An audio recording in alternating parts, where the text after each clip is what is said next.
Hey everyone, per your requests, I'm starting Sword of Coming, chapters 651 through 660 of the previous episode. After successfully refining his second bonded item, Chen Ping'an decides to prioritize his martial arts true qi over expanding his qi refinement path, a choice approved by Mao Xiaodong. In the academy courtyard, he keeps a protective watch over Pei Qian and Li Huai while studying legalist and Confucian texts to hone his mental state. He accepts a rare lamplight rock essence as a birthday gift from a grateful Pei Qian and decides to purchase 2 local mountains through Weibo to secure their future. After a brief reunion with his former neighbor Song Jisin, Chen Ping'an quietly practices his fist stances under a large tree as the 2 young girls watch him from above. If possible, you can support me via PayPal or become a channel member to help me keep this channel running. Thank you. Now let's get back to the story of Sword of Coming audio series. Chapter 661. On the morning 3 days later, Chen Ping'an prepared to leave Mountain Cliff Academy again. Li Baoping recently noticed Li Huai and Pei Qian secretly meeting up with each other all the time, and even her junior uncle would disappear without a trace from time to time. This caused her to feel a little dejected. Today, Li Baoping arrived at Cui Dongshan's courtyard very early in the morning, wanting to bid farewell to her junior uncle. Pei Qian hadn't slept in her dorm yesterday either, but she had come over to borrow the saber, auspicious talisman, as well as the small silver gourd. After arriving at the courtyard, Li Baoping was surprised to discover that it was completely empty. Perhaps her junior uncle had left in secret again? Li Baoping turned around and was just about to sprint to the foot of the mountain. However, she noticed Cui Dongshan yawning and walking over from the small path in the distance.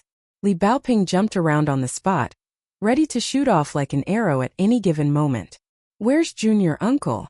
Did he leave a long time ago?" she asked in a hurried voice. "He left ages ago. In fact, he left at midnight yesterday." "You weren't aware?" Cui Dongshan asked with a baffled expression. Cui Dongshan sighed in grief as he looked at the young girl who was about to burst into tears, and he hurriedly consoled. "Don't overthink it. Master was definitely afraid to see this expression of yours, and that's why he chose to leave early just like last time.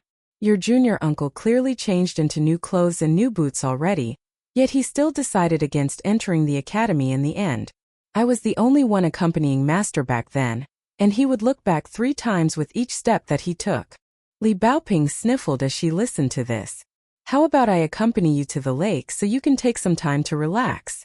We can also chat about Master while we're there," Cui Dongshan suggested in an uncertain voice. Li Baoping thought about this for a moment before nodding in response. The 2 of them walked to the lake. The sun was only just beginning to rise, and there was not a single person in the surroundings. If this were on a normal day, there would already be a few disciples of the academy loudly reciting sagely scriptures here. Thus things appeared particularly quiet today. Cui Dongshan led Li Baoping to a tall platform beside the river, and he suddenly asked, "Little Baoping, I feel like your junior uncle is far too mean to leave without saying goodbye to you. Don't worry, if you decide to disown your junior uncle, then I'll also accompany you and disown him as my master. Say, aren't I very loyal?" Li Baoping widened her eyes and exclaimed, "What are you talking about? There can only be a junior uncle who doesn't want Li Baoping, but there can't be a Li Baoping who doesn't want her junior uncle." Cui Dongshan feigned realization, nodding before dragging on his voice and replying, "Oh, is that so?" He then snapped his fingers. A dazzling golden ring suddenly burst to life along the small path surrounding the lake. This was a lightning field etched by the immortal flying sword with a golden tassel, and Cui Dongshan had removed one portion of the illusion technique at this moment. Rengui. Afterward, Li Huai suddenly appeared on the small path in the distance. He was walking beside the lake with a white deer, and he emulated a certain someone with a bamboo hat on his head and a saber, auspicious talisman by his side. Of course, there was also a small silver gourd swaying by his hip. Li Baoping faltered upon seeing this.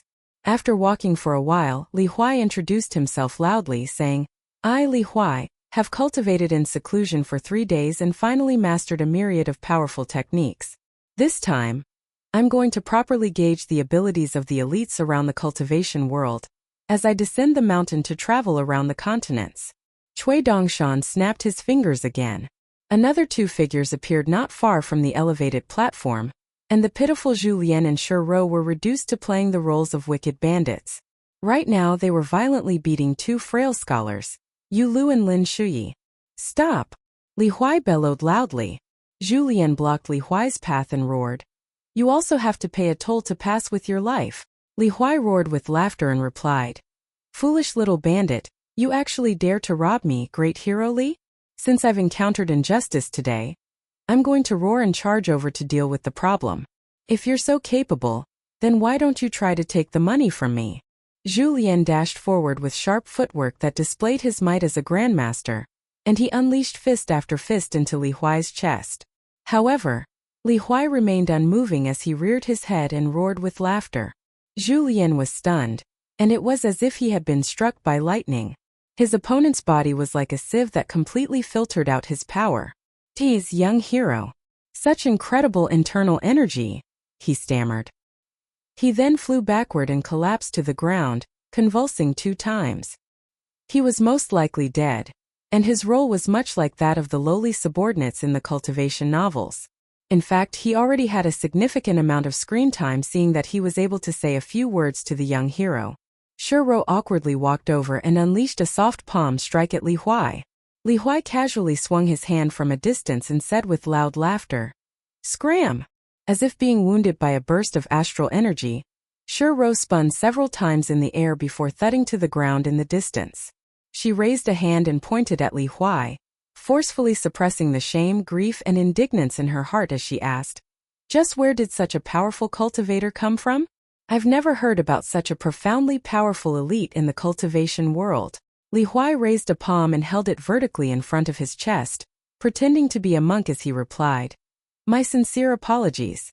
My martial arts ability is far too immense, so I was unable to hold back in the heat of the moment." Li Huai put his palm down and walked near the elevated platform before looking around and announcing, "Remember, I'm Dorm Junior Division Leader Li Huai of the Dragon Spring Prefecture's Eastern Splendor Mountain Division. Those in the cultivation world refer to me as Paramount Fists and Feet Hero Li, someone who stands atop mountains and possesses a pair of invincible fists. Our leader is none other than the mighty alliance leader of the martial arts world, Li Baoping." Li Baoping crossed her arms and lightly nodded in acknowledgement. Cui Dongshan snapped his fingers again, following which Li Huai, the White Deer, Julien, Shiro, Yu Lu, and Lin Shuyi all disappeared from view. Afterward, Yu Lu and Xie appeared on opposite sides of the lake, with one standing there and playing the flute and one sitting there and plucking a guqin. It was as if they were an immortal couple in the cultivation world. The flute sounded distant, while the guqin sounded melodious. The tune gradually became increasingly passionate and full. Cui Dongshan smiled faintly, and a skinny and black-clad figure instantly appeared in front of the lake opposite the elevated platform where Li Baoping was standing. The figure furiously dashed forward, eventually using a hiking pole to launch themselves high into the air. As they leaped over the lake, they drew a bamboo sword and a bamboo saber from their waist in midair, performing a twist before they landed on the lake in a domineering manner. A golden flower would appear under Pei Qian's foot each time she landed on the lake, allowing her to charge forward without needing to worry about falling into the water. Pei Qian first used her bamboo saber to perform the white ape saber-wielding technique, with her aura like a tiger as she lunged forward a dozen or so steps. She roared at the platform where Cui Dongshan was standing before forcefully slashing down with her saber. With a tap of her foot, she then stepped on a golden flower that Cui Dongshan was controlling for her, and suddenly twisted her body, resheathing her bamboo saber before landing on the ground. She then unleashed her self-created deranged demon sword technique, as she continued to charge forward. In order to pummel the wildest of dogs in the future, Pei Qian felt like she was working very hard to practice these martial arts techniques. Indeed, she felt self-created ultimate technique was peerless in the world. Pei Qian felt extremely satisfied performing this sword technique. After standing still, she sheathed her bamboo sword as well. Pei Qian was standing on the surface of the lake just 20 or so meters away from the elevated platform, and she flicked her wrist and suddenly retrieved a small gourd, raising it high up in the air and exclaiming, "There's nothing good about the cultivation world, and only the wine is relatively okay. Where's my wine? Come on, come over here. Who's going to drink wine in the cultivation world with me?" Cui Dongshan laughed heartily, with his large sleeves billowing in the wind as he flew toward Pei Qian. With a reach and a flick, he grabbed the small silver gourd as he extracted water fortune essence from the lake to make wine. One stream of wine circled around the silver sword nurturing gourd, and one stream of wine appeared around the small gourd in Pei Qian's hand. The two of them stood side by side, tilting their heads back and pretending to drink wine. Afterward, as if they had practiced this countless times, Cui Dongshan and Pei Qian started to stumble around in a drunken manner, swaying back and forth before starting to shuffle sideways like crabs. They spread their arms apart, and their sleeves billowed like large waves as they eventually copied the young girl in red and started to jump around on the spot. Upon seeing this, Li Baoping, who was standing on the elevated platform by herself, couldn't contain her laughter. Cui Dongshan suddenly sat down, with his large sleeves continuing to billow as he retrieved some items from an unknown place, and surprisingly started to sing as he played a percussion instrument. This was the Stinky Tofu song that Chan Ping'an and Pei Qian had composed based on a folk song from the Dragon Spring Prefecture. Waiter over there, I've read some books and learned some characters. I've accumulated a belly full of knowledge that can't sell for many coins of copper. Cui Dongshan sang loudly. Pei Qian had already put her small gourd away, and she puffed her chest out and tilted her chin up as she walked around Cui Dongshan and said, "Stinky tofu is delicious, but I can't afford any. There are spirits in the mountains, there are ghosts in the rivers. I turn around in fright, only to discover that I've left home for many years. I was so terrified that I hurriedly ate a piece of stinky tofu to calm myself down. Young lady, where are you from? You smell like fragrant orchids, so why is your face filled with tears? Oh, isn't this pitiful? It's time to eat stinky tofu. The stinky tofu is as fragrant as orchids. May I ask, scholar, what shall we do? A small paper kite is hanging on the branches. The sun is scorching it too. Climb the tree and retrieve the kite, then return home to eat stinky tofu." Offering incense in front of the tombs, the immortal is like a youth, lying inside the tombs, his grandchildren 100 years dead. Tell me, isn't this absurd? Cui Dongshan suddenly started to sing nonsense, causing Pei Qian to falter for a moment. However, she decided to stop caring about it as well, so she randomly sang. Huh? Who should I give the stinky tofu to? You speak your reasons and I rely on my fists. So much chaos in the cultivation world. When will grudges end? Cui Dongshan was still changing the lyrics at random, so Pei Qian pretended to be a little drunkard again as she stumbled around and sang. Enjoying stinky tofu with wine, I'm neither hungry nor thirsty anymore. The cultivation world is boring, but this matters no more. Mortals all yearn to ascend, yet I see no freedom in the mountains. Pei Qian shot an angry glare at Cui Dongshan, who was randomly and continuously changing the lyrics of the folk song, and she also humped in a random manner. If you continue, then I'll become absolutely stuffed on stinky tofu as well.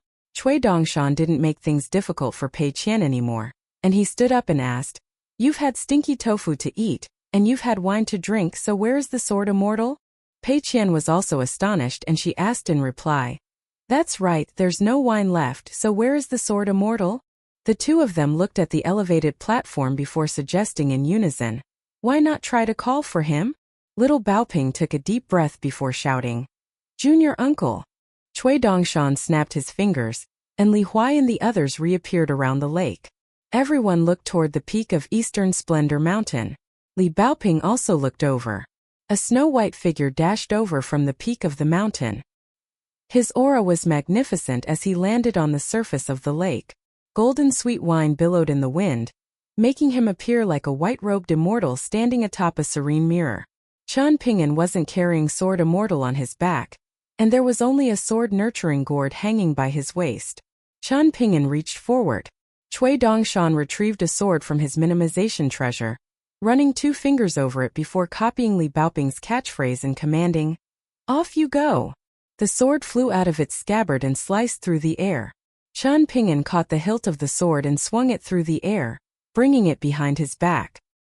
He then held 2 fingers together in front of him, forming a sword seal as he laughed loudly and said, People all say that it's a fool's errand to treat snow as grain and to make mirrors from tiles, but I insist on going against the flow and breaking through the limits. Drinking all of the cultivation world's wine, comprehending all of the world's principles, I unleash sword strike after sword strike, with each faster than the former. Until one day my sword strike is the paramount strike of freedom and liveliness. Qian Pingyuan started to nimbly run across the water, appearing as if he were gliding across the surface as he freely brandished the sword in his hand. He was like an autumn leaf fluttering in the wind as he twisted left and right, with his body twisting right while his feet moved left and his sword twirled with his movements, sliding back to the right. His eyes followed his sword, and he suddenly lunged forward with his foot, flicking his sword up at the same time. With his eyes now looking at the tip of the sword, he continued, immortal, flicking his clothes. A sword appears from his sleeve, following his body to brandish the sword, using his eyes to gaze at the tip. On the tip of the sword is the world. Qian Pingyuan strode forward, with his sword following his movements and the sword intent continuous like undulating mountains. He exhibited both speed and calm, and he suddenly stopped before flicking his wrist and pointing the tip of the sword upward. Sword light burst forth like a white python hissing its tongue, following which the sword left his hand yet continued to fly around him like an adoring bird. Each time the sword circled around Qian Pingyuan, he would use his spirit and fist intent to step forward using the six-step walking meditation that was seemingly one with nature. The flying sword paused intermittently, and Qian Pingyuan's final punch coincidentally landed on the hilt of the sword with a heavy thud. The flying sword spun in front of Qian Pingyuan, with its uneven sword light causing it to look like a bright and shimmering moon on the lake's surface. Qian Pingyuan reached forward, with his 2 fingers precisely running across the hilt of the sword before he flicked his large sleeve and caused it to fly 36 meters into the distance. Qian Pingyuan slowly walked after it, and the flying sword started to draw numerous circles in midair, going from big to small and illuminating the entire sky with radiance and powerful sword chi. Touring the water god temple at night, visiting the city god pavilion at day, a lone boat through the flood dragon trench, an immortal carrying swords like a formation. People all say that principles are the most useless, yet I say the books naturally contain the intents of sword immortals. Each character possesses sword light. I beseech the sages to watch my lasting sword chi soar through the heavens. Li Baoping's face was bright red as she earnestly clapped her hands. Qian Pingyuan untied his sword nurturing gourd and casually tossed it into the air, after which he summoned the flying sword and performed a forward thrust, precisely catching the sword nurturing gourd on its tip. As he swung the sword, his movements were surprisingly even more casual and carefree than Pei Qian's display using her deranged demon sword technique. However, no matter how he swung the sword, his sword nurturing gourd remained unmoving and attached to the tip of the sword the entire time. Qian Pingyuan was unaware that Cui Dongshan had already retracted the lightning barrier formed by the golden sword chi. Even though they couldn't hear Qian Pingyuan's words, many people in the academy were able to witness him wielding his sword. A group of people stood at the entrance of the academy. Qian Pingyuan was already carrying Sword Immortal and his large bamboo bookcase. Pei Qian was carrying a luggage sack diagonally across her body, also holding a hiking pole in her hand, and wearing a bamboo sword and a bamboo saber by her waist. Zhu Lian and Shi Rou stood beside them. Li Huai and Pei Qian chattered among themselves, making a promise that they would definitely travel around the cultivation world together in the future. Li Huai then said to Qian Pingyuan in a quiet voice, "When you arrive at the Dragon Spring Prefecture, you definitely have to remember to look after my family's residence." "No problem," Qian Pingyuan nodded and said with a smile. He then looked at Li Baoping, Lin Shui and Li Huai saying, "You guys should return to class now. You don't need to see me off. It's already been a while, and I surmise the teachers won't be too happy to see me again in the future." Little Baoping didn't insist on seeing her junior uncle off to the gates of the capital, and she instead nodded and said, "Take care, junior uncle." Qian Pingyuan patted her head and replied, "Does junior uncle need you to tell him?" Li Baoping responded with a wide smile. Qian Pingyuan bowed in respect and bid farewell to Mao Xiaodong. Mao Xiaodong nodded in acknowledgement, stroking his beard as he chuckled. "Remember to visit often in the future." In the end, Cui Dongshan said that he wanted to see his master off to the end of Kogong Grass Street. Pei Qian also chattered in secret with big sister Baoping, with their 2 little heads very close together as they spoke. After a while, Pei Qian was grinning from ear to ear as she finally obtained the coveted title of Junior Division Leader. Qian Pingyuan and Cui Dongshan slowly walked in front, eventually turning out of the main street and entering Kogong Grass Street. After arriving at the end of Kogon Grass Street, Cui Dongshan finally stopped and said in a slow voice, "Master, I don't feel like the world has become worse than before. There are more and more cultivators in the mountains, but there are even more people enjoying sufficient food and clothing outside the mountains. What do you think?" Chen Ping'an nodded and replied, "This is most likely the case." Cui Dongshan looked up at the sky and murmured, "However, it can't be denied that the mountains towering above the land are like countless swords. Every 100 or 1,000 years, it's indeed the case that fewer and fewer mountains are soaring into the heavens. Thus, I hope that our grief and happiness and reunions and separations don't transform into nothing more than the pecking of chickens, the chirping of sparrows, and the miserable calls of cicadas."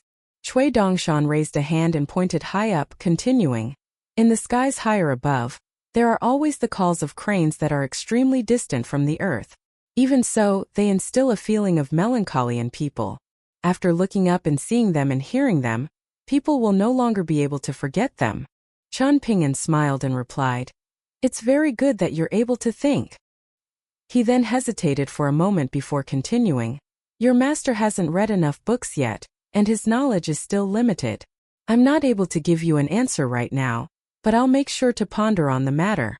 Even if I'm unable to answer you in the end, I'll still tell you the truth and say that I'm not able to answer and that I've been stumped by my student. However, I hope you won't laugh at me at that time." This was probably the first time that Chen Ping'an admitted to being Cui Dongshan's master. There was a dazzling smile on Cui Dongshan's face, and he suddenly bowed deeply before standing straight and saying in a quiet voice, "Ridge in the hometown, blooming flower in the field, master can return in a leisurely manner now." "It's already autumn," Chen Ping'an replied in a slightly helpless voice. Cui Dongshan shook his head earnestly and said, "Here's wishing that master's mind enjoys eternal spring." Chen Ping'an was extremely familiar with the road from the capital of the Great Sui Nation back to the Greatly Empire's Dragon Spring Prefecture. Just like always, he tried his best to travel along small mountain paths with few other travelers. When there was no one around, he would walk forward using his hands while performing the heaven and earth stance. He would also ask Julien to spar with him every day, with the hunchbacked old man initially suppressing his cultivation base to the 6th tier and gradually raising it to the peak stage of the 7th tier. The sparring sessions became increasingly intense, and this caused Pei Qian to feel extremely anxious. If it weren't for her master's Dao robe, gold and sweet wine, just how much money would he need to spend on new clothes? The first time they sparred, Chen Ping'an had called a stop to the session halfway. As it turned out, a hole had appeared in his boots, so he was forced to take them off and spar barefoot with Julien. After leaving the Great Sui Nation, Chen Ping'an changed into straw sandals again, causing Pei Qian to bend over with laughter.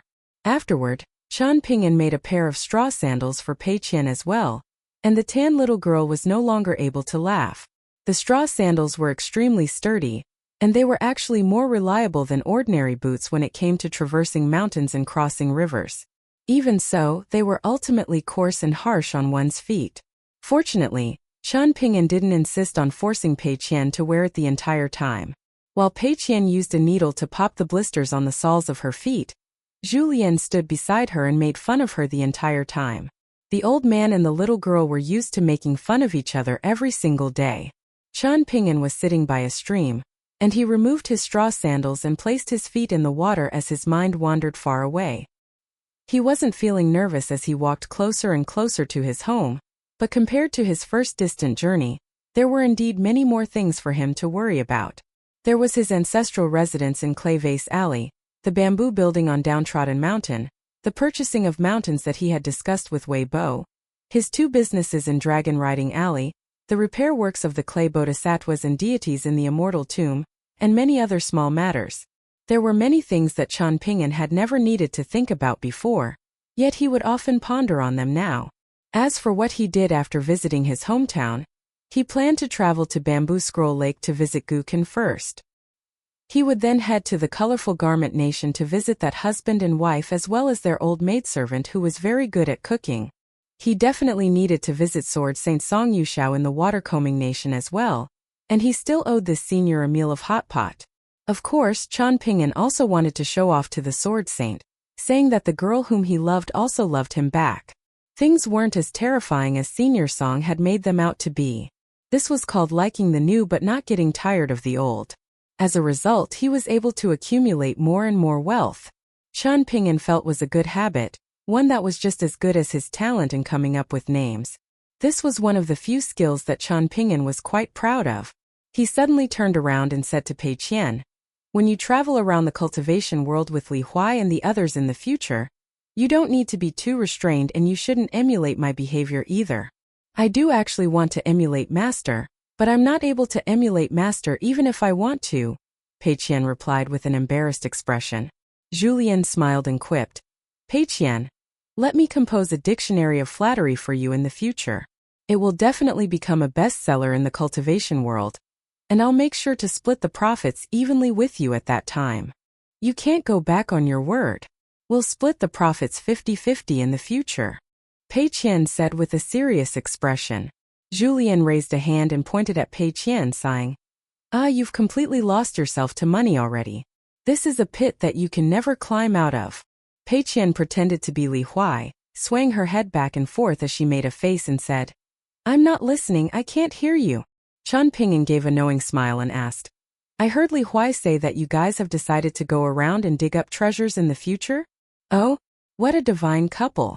The two of you have made a secret pledge to be married at such a young age," Julien remarked in amusement. "Li Huai and I are friends from the cultivation world with similar interests," Pei Qian corrected with an angry expression. "There are no lovey-dovey feelings between us, so stop uttering inappropriate bullshit all the time, old cook." Pei Qian then immediately changed her expression and said to Chen Ping'an with a smile, "Master, you don't need to worry about me siding with outsiders in the future. I'm not like those women in the cultivation novels who become woozy after seeing a man. When Li Huai and I dig up valuable treasures, we've already agreed to split the profits evenly. When the time comes, I'll definitely place my profits in Master's pockets as well." Chen Ping'an merely smiled and offered no response. Afterward, they walked to a prefectural city of the Yellow Court Nation without a hitch. The prefectural city was located on the banks of the Imperial River, and back when Chen Ping'an had traveled here with Cui Dongshan, they had seen several sword cultivators dashing through the streets on their swords, causing absolute chaos. Chen Ping'an hadn't stepped forward to stop them, especially since he hadn't been powerful enough to deal with them at the time. Thus he could only stand aside and watch on. As the saying went, the smaller the place, the more ferocious the demonic winds. To say nothing of the Great Li Empire, Qi refiners seemingly didn't dare to act with such wanton disregard even in the Great Sui Nation or the capital of the Azure Phoenix Nation, Ernbing. On the other hand, both official immortals and vagrant cultivators were extremely unrestrained in the large cities of the smaller vassal states.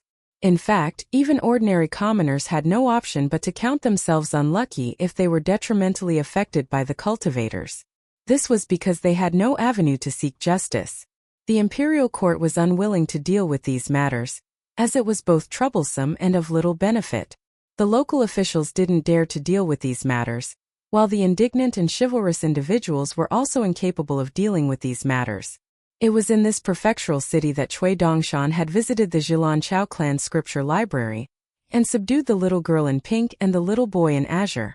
The former was a fire python born from the scholarly aura of the scripture library, while the latter was a water snake who had acted in a domineering manner in the Imperial River.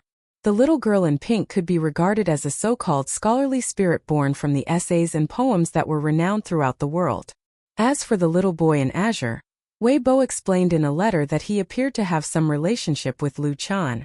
Indeed, it was because of this that the Taoist branchmaster who was now responsible for overseeing the White Jade capital had wanted to bring the little boy in azure to the heavenly world. However, the little boy in azure hadn't agreed, so Lu Chan had left behind the golden lotus seed instead. At the same time, he had also asked Chen Ping'an to make sure that he helped the little boy in azure, a water snake, swim across a river and transform into a dragon at the northern complete reed continent. Chen Ping'an had no objections to this, and he hadn't suspected Lu Chan of anything nefarious either. The prefectural city was still as busy as always, and it seemed like their superior state had changed from the Great Sui Nation to the Great Li Empire. The residents of the Yellow Court Nation were mostly indifferent to this, and their lives remained largely unchanged and just as carefree as before. However, it was said that as the heavy cavalry of the Great Li Empire had traveled south back then, some of the soldiers had continued south along the border of the Great Sui Nation and the Yellow Court Nation. This behavior couldn't be regarded as inoffensive, but it hadn't caused too many waves in the imperial court of the Yellow Court Nation either. As they ventured further and further into the territory of the Yellow Court Nation, they could frequently hear the spirited discussions between people on the streets. When people discussed the unstoppable expedition of the Great Li Empire's heavy cavalry, they surprisingly expressed a sense of pride about being a citizen of the Great Li Empire. They had initially felt suspicion and doubt toward the emperor's wise decision, yet they were now overwhelmingly supporting this decision and praising his foresight. At the same time, the Yellow Court Nation's Purple Sun residents, Imperial River, Cold Food River, and Five Mountains became the first batch of immortal forces and deities to receive official recognition from the Imperial Court of the Great Li Empire, allowing them to become the hottest topics in the nation. It was almost dusk, and Pei Qian was undoubtedly the happiest person to enter the prefectural city. Even though there was still a fairly long distance to the border of the Great Li Empire, they were ultimately getting closer and closer to the Dragon Spring Prefecture. It was as if each step she took was leading her one step closer to home. Thus, it could be said that she had been glowing with happiness for the past few days. Julien didn't feel anything out of the ordinary, and it was most likely the case that he still viewed himself as rootless duckweed, a person wandering around with no home. He never seemed to stop, and it was as if he were merely traveling around to enjoy scenery at different places. Even so, he was still curious about the Dragon Spring Prefecture, a place that had been a small world until very recently. This was especially the case after he learned that an N-tier Grandmaster was residing on Downtrodden Mountain. Julien was very keen to meet this individual. Only Shiro was filled with unease. Through her intermittent conversations with Chen Ping'an as well as Cui Dongshan's description of the Dragon Spring Prefecture as a place that was filled to the brim with hidden elites, Shiro had a nagging feeling she would be like a lamb to the slaughter if she went there in this immortal body. Shiro only felt more worried after Cui Dongshan purposely teased her and said, "It's very difficult to reside in an immortal body." After entering the prefectural city, Chen Ping'an first purchased a few items before choosing a restaurant in a bustling street to enjoy a few cups of wine with Julien. Chen Ping'an then purchased 2 pots of wine before looking for an inn to stay the night.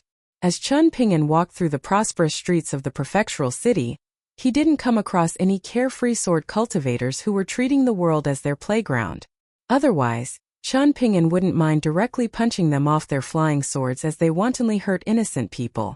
As for whether that would cause any further trouble and draw out any elders or ancestors from the mountains, Chen Ping'an didn't mind at all. After visiting Stalactite Mountain and traveling through 2 continents, Chen Ping'an knew that Golden Core tier cultivators were generally the most powerful cultivators in small vassal states such as the Yellow Court Nation. They were viewed as paramount beings. In any case, even if he truly came across a nascent tier cultivator, he didn't dare to say that he could defeat them, but there was at least Julien, a far-roaming tier martial artist, to help him. Of course, there was also Shiro, someone who remained alive and healthy after swallowing a nascent tier cultivator's bonded flying sword. Thus they could at the very least flee with ease.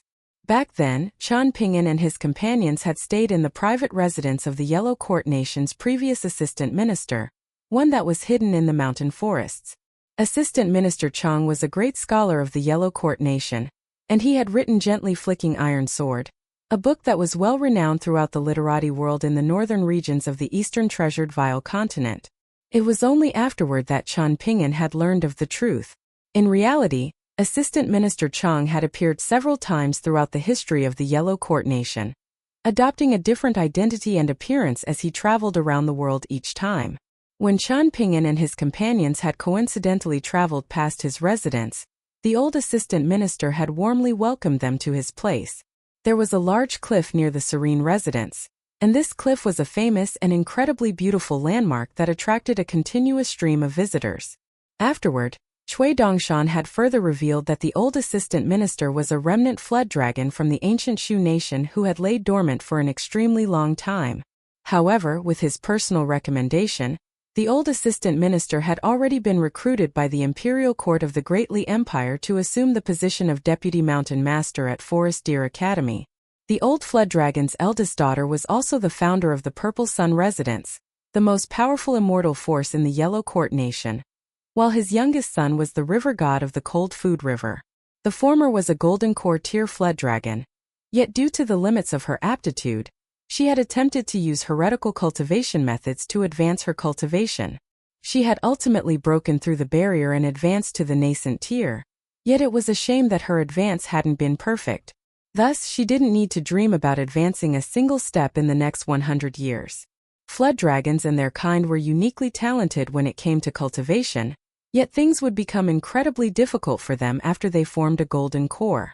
Of the 5 greatest fated opportunities in the Jewel Small World back then, there was the golden carp that Prince Gaoxian of the Great Sui Nation had obtained, the 4-legged snake that had refused to stay in Chan Pingan's residence no matter what, the fire dragon that had transformed into the bracelet on Ruan Xiu's wrist, the wooden hornless dragon paperweight that was currently hibernating in Zhao Yao's possession, and also the catfish that Chan Pingan had personally caught yet given to Gu Kan. The reason why these fated opportunities had been so coveted was because they could advance to the nascent tier without any obstruction. In other words, obtaining one of these creatures was essentially the same as obtaining a subordinate whose combat power rivaled that of unpolished jade-tier cultivators. In the Eastern Treasured Vial continent where upper 5-tier cultivators were extremely rare, which cultivator wouldn't want to obtain such a fated opportunity? Moreover, once these flood dragonkind whose bloodlines were very close to that of true dragons recognized a master, their soul would become linked with their master's and they would continue to nurture their master's physical body, formlessly allowing their master to obtain a powerful physique equivalent to that of Vajrabadi tier martial artists. Chan Pingan was just about to walk into an inn, but he suddenly turned around and looked at the street along with Zhu Lian.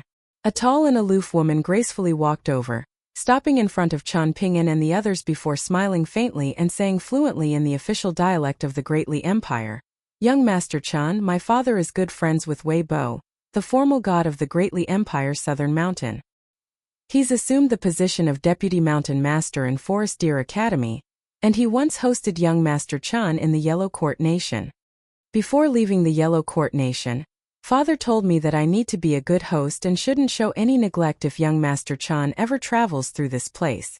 Not long ago, I received a family letter from Cloud Drape Mountain, and I've thus waited here for quite a while already. If my prying has offended young Master Chan, then I apologize and ask for your understanding. I hereby sincerely invite young Master Chan to stay at my Purple Sun residence for a few days. If I'm in a hurry to travel to my destination and turn down Senior's offer because of this, will that bring Senior any trouble?" Chen Pingan asked.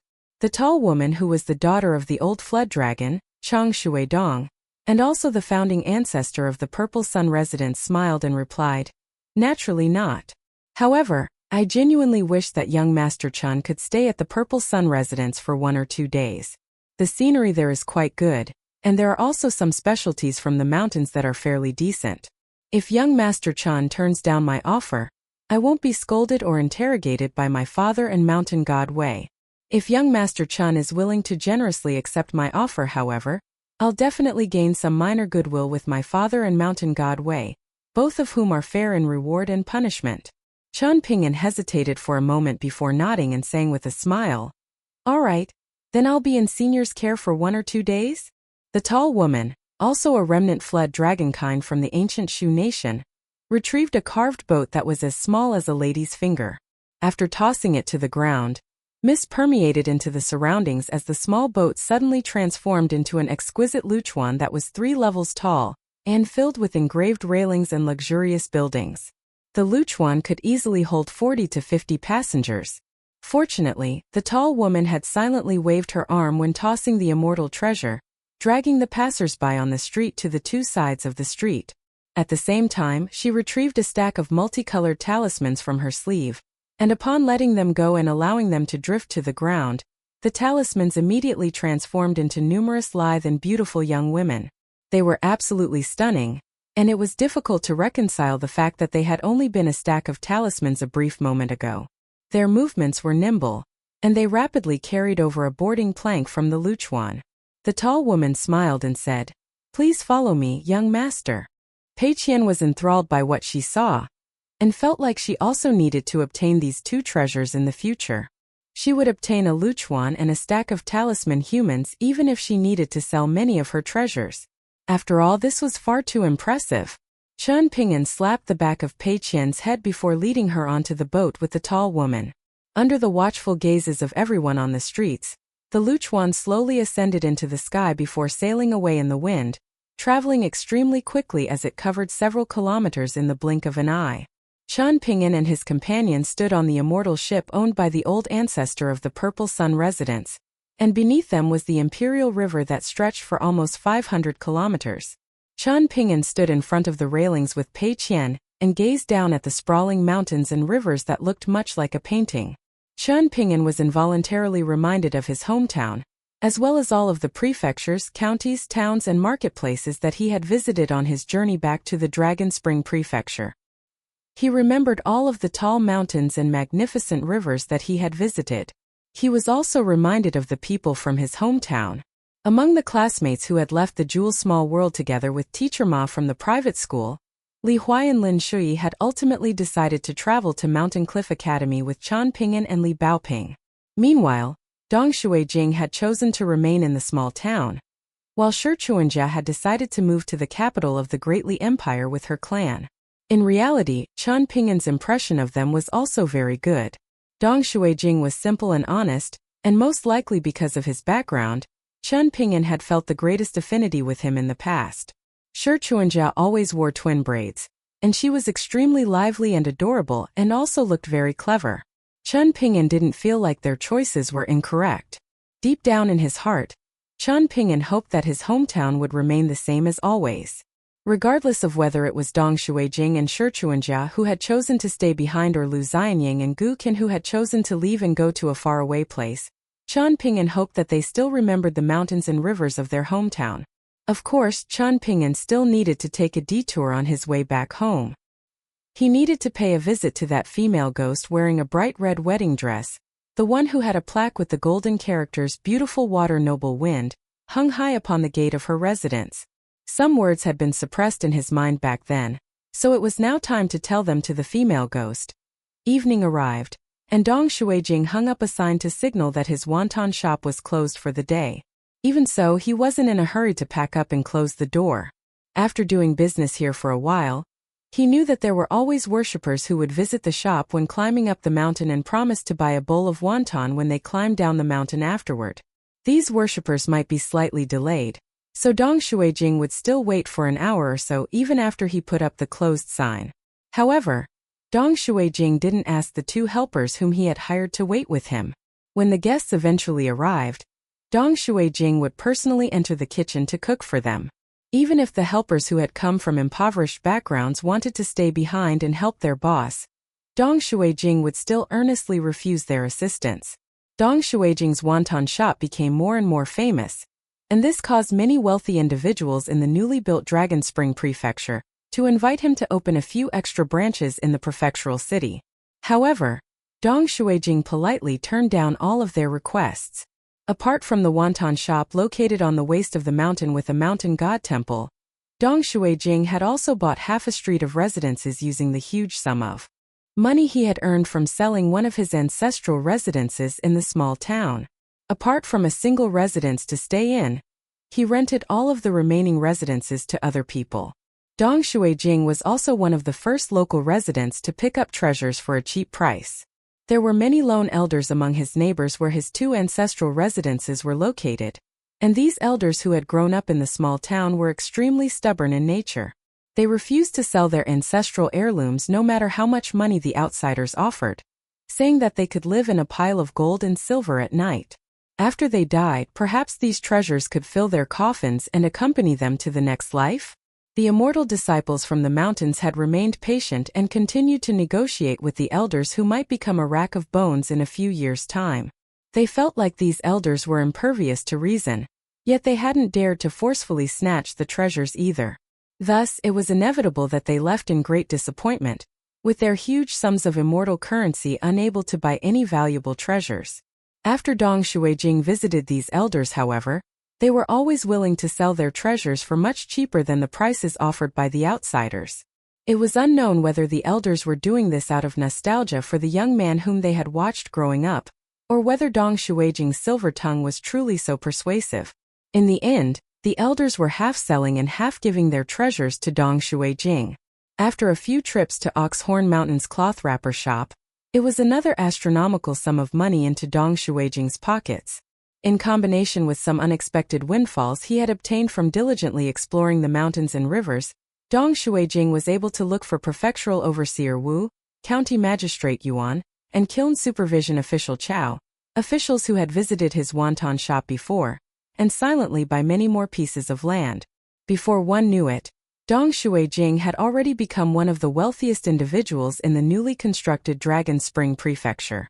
In the mountains located in Dragon Spring Prefecture, there were terrifying whispers about this young man being the owner of half of the prefectural city. Night arrived and they were venturing deeper and deeper into autumn. After eating a bowl of wontons and washing up after himself, Dong Shuijing walked outside his shop and looked at the path that worshippers took to climb up the mountain and offer incense. He didn't see any worshippers, so he was just about to close his shop for good.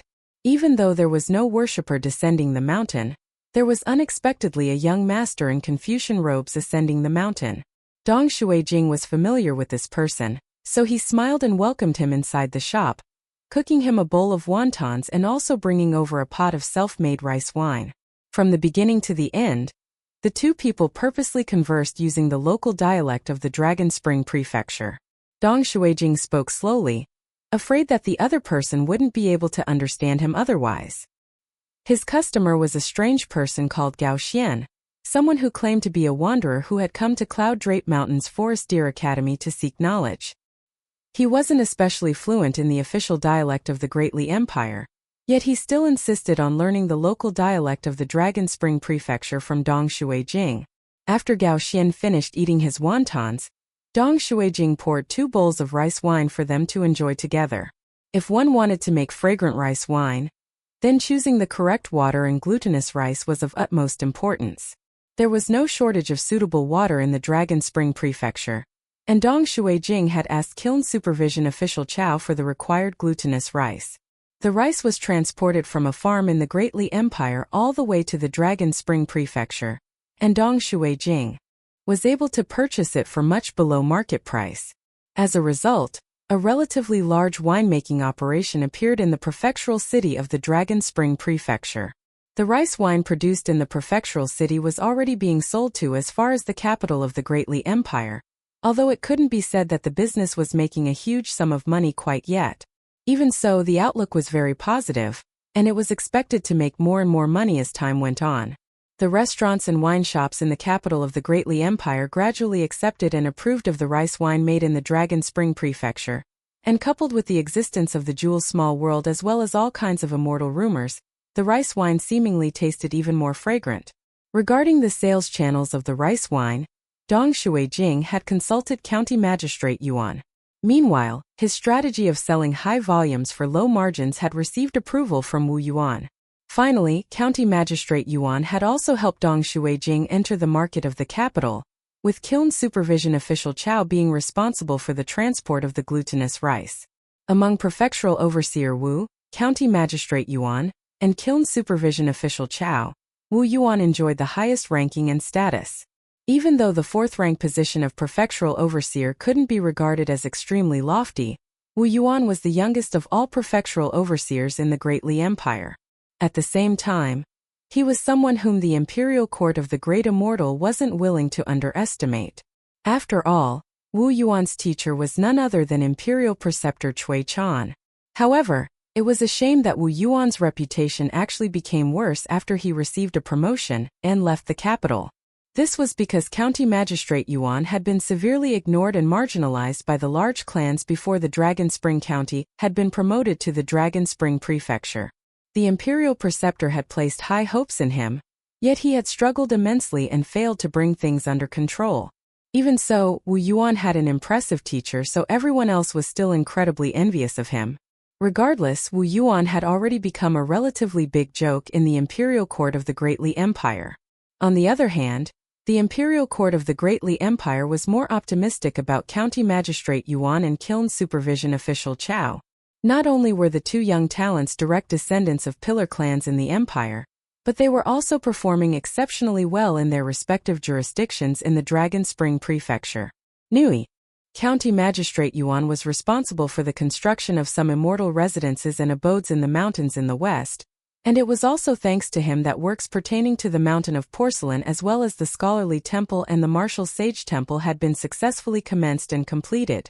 The powerful clans residing in the Dragon Spring Prefecture were unwilling to recognize Wu Yuan as the prefectural overseer, yet they were willing to recognize County Magistrate Yuan, a lower-ranking official, as the county magistrate. As for Kiln Supervision Official Chao, he was, on the surface, responsible for managing the imperial wares crafted by the Dragon Kills. In reality, however, he was secretly responsible for monitoring all of the immortal forces in the Dragon Spring Prefecture. Meanwhile, the Yuan clan and the Chao clan, two of the most esteemed clans in the Great Li Empire, had an extremely strained relationship. The heavy cavalry marching south was divided into 3 armies, and standing behind 2 of these armies were figures from the Pillar Yuan clan and the Pillar Chao clan, respectively.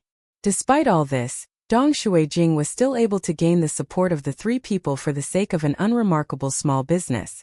Thus, it couldn't be said that he had gotten lucky in achieving this impressive feat. Truth be told, making and selling rice wine had indeed been Dong Shuijing's idea. However, the details of the plan as well as the interlinked processes had all been proposed to Dong Shuijing by someone else. Afterward, Dong Shuijing had asked that person why County Magistrate Yuan and Kiln Supervision Official Chao, descendants of powerful clans, didn't turn down this business opportunity with trivial profits. For example, when splitting the profits between the 3 parties at the end of last year, Dong Shuijing had earned 70,000 taels of silver, while County Magistrate Yuan and Kiln Supervision Official Chao had only earned 140,000 taels of silver in total. This was naturally a huge profit compared to ordinary merchants in the marketplaces, and it was indeed the case that they would gradually earn more and more in the future.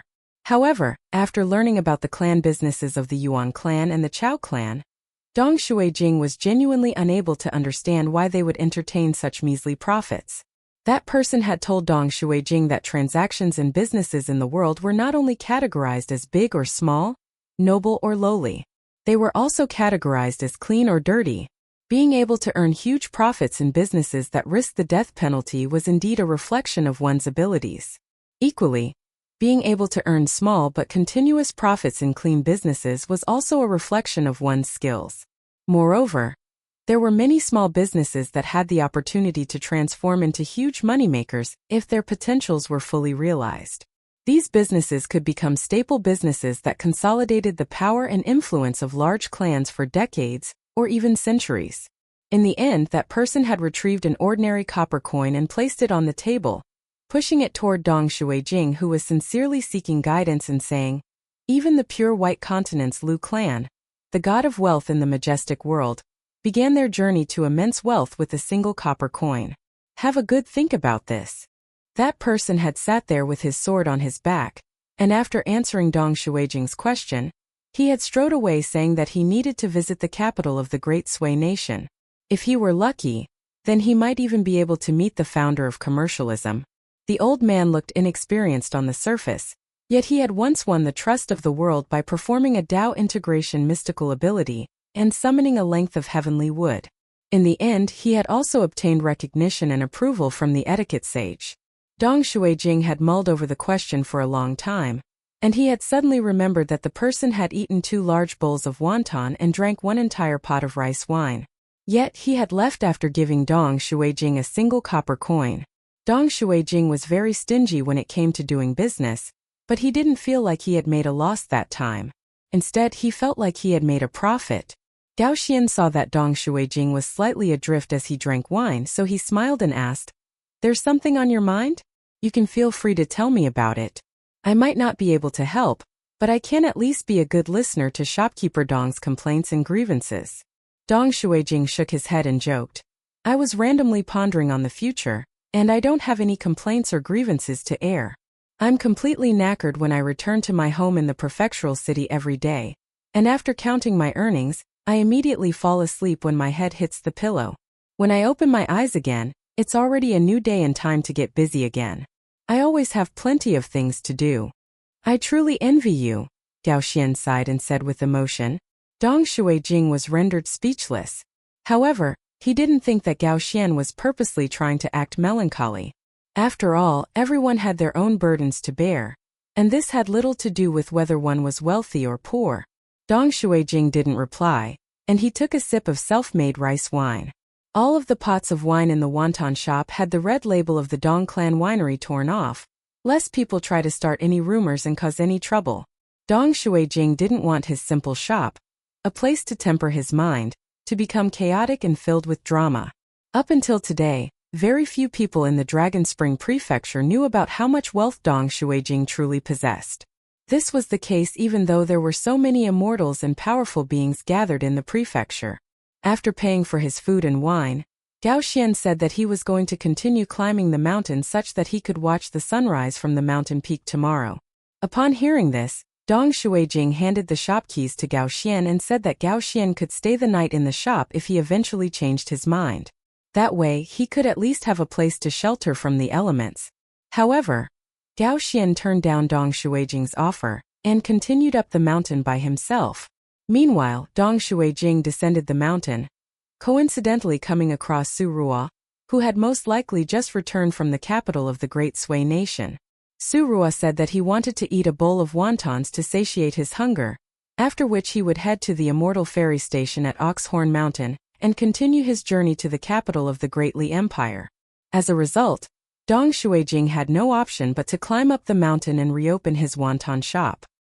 He directly cooked 2 large bowls of wontons for the Mahis cultivator, but he didn't bring out any wine. He couldn't be bothered acting politely with Su Ruo. Meanwhile, he sat opposite his customer and watched him wolfing the wontons down.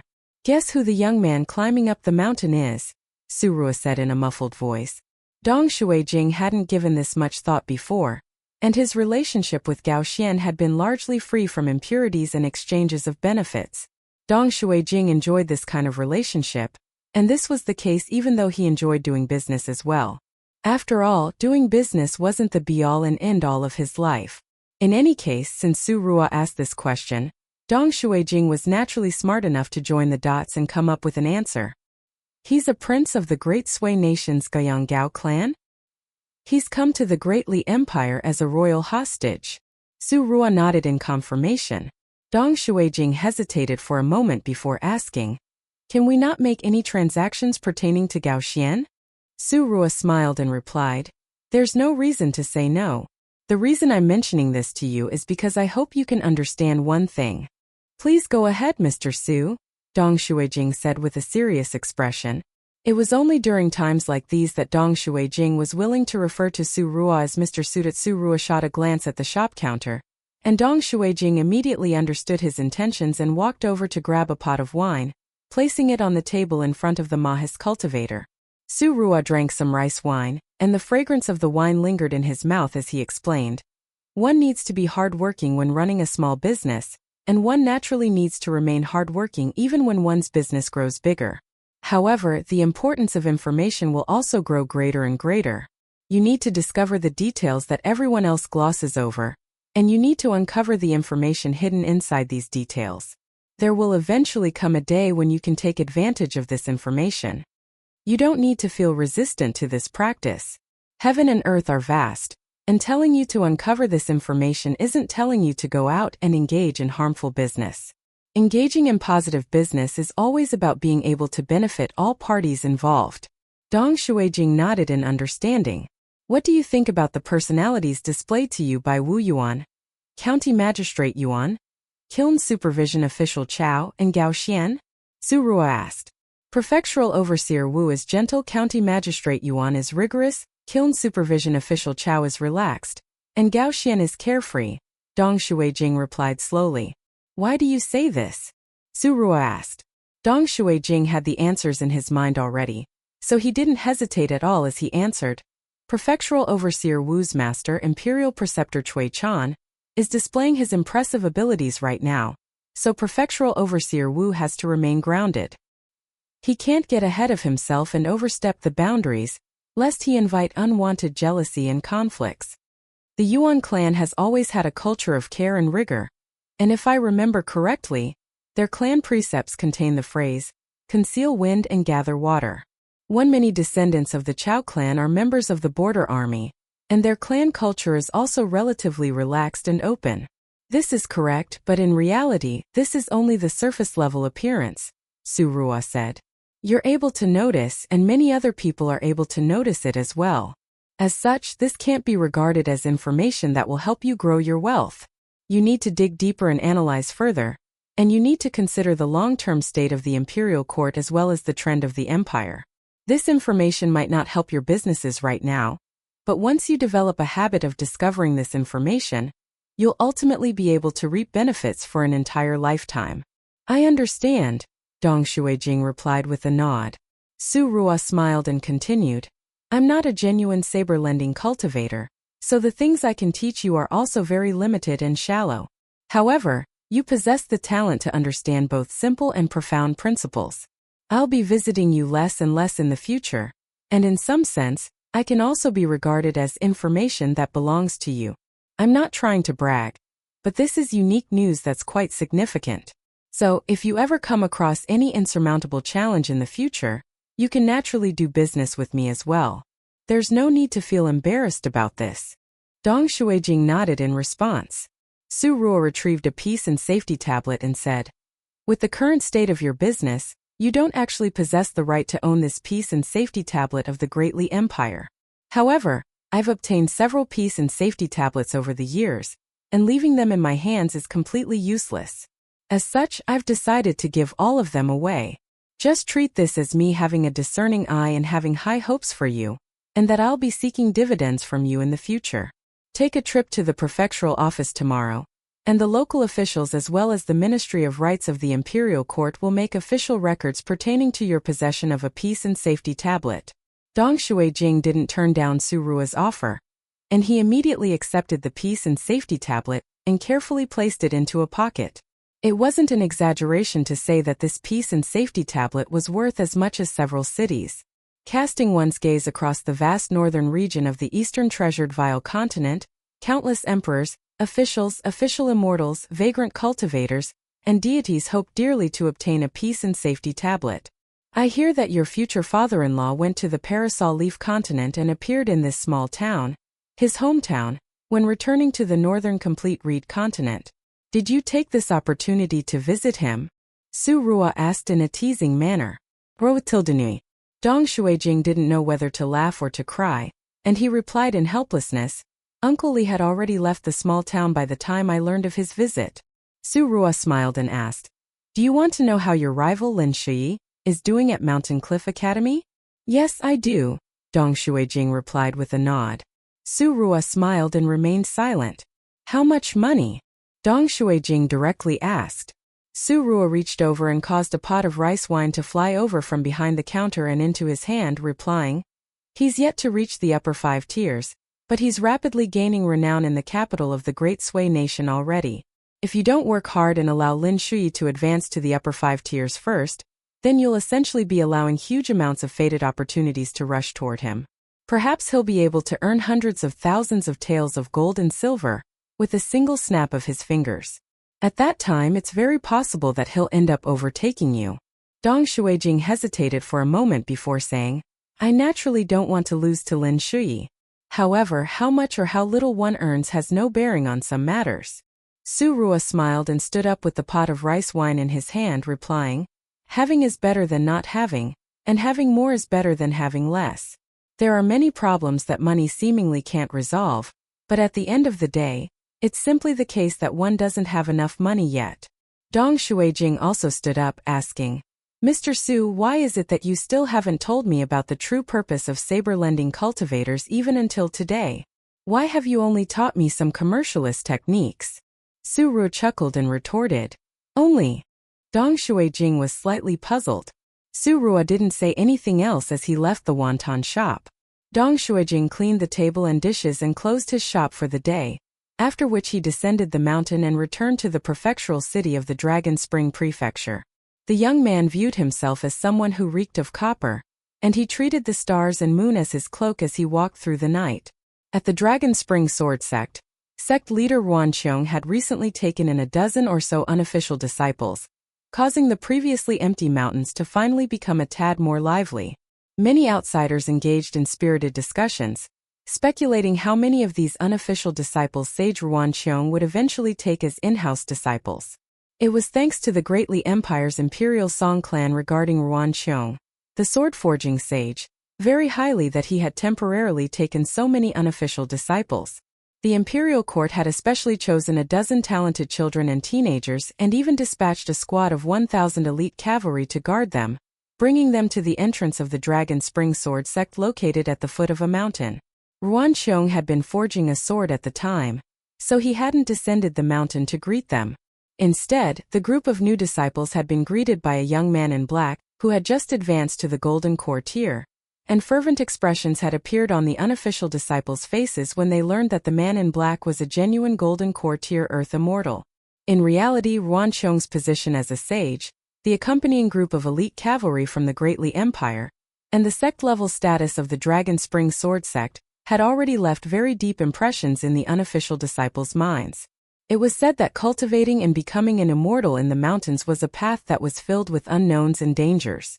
Thus, if one could join the Dragon Spring Sword sect and win the fancy of Sage Ruanqiong, eventually becoming his in-house disciple, then that would imply having a smooth sailing journey to at least the middle 5 tiers. Of the 12 unofficial disciples, one was appraised to be an extremely rare innate sword talent. It was without a doubt that they could nurture a bonded flying sword in the future. Another 3 children had the aptitude to become Earth immortals, while the remaining 8 children were all cultivation talents who possessed the aptitude to potentially reach the middle 5 tiers. Judging from this, it was clear that the Greatly Empire's imperial Song clan was going all out to assist Ruanqiong. Because Ruanqiong was still forging swords, he only met his unofficial disciples a single time after they arrived at the Dragon Spring Sword sect. After taking note of their cultivation talent, he left the responsibility of teaching them to his direct disciples. In the future, there would be a continuous selection process among these unofficial disciples. To the Dragon Spring Sword sect, whether or not one possessed the talent to become a chi refiner was only the first step. In Ruanqiong's eyes, a person's cultivation talent and character was even more important. It was only after entering the mountains that the 12 unofficial disciples discovered that sect leader Ruanqiong actually had a daughter called Ruanxiu.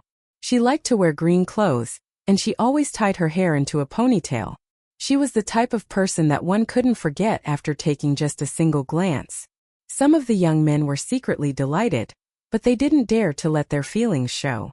At the same time, these junior disciples in the Dragon Spring Sword sect also liked to refer to Ruanxiu as senior sister Ruan. Ruanxiu was amicable toward everyone, yet she was not especially close with anyone.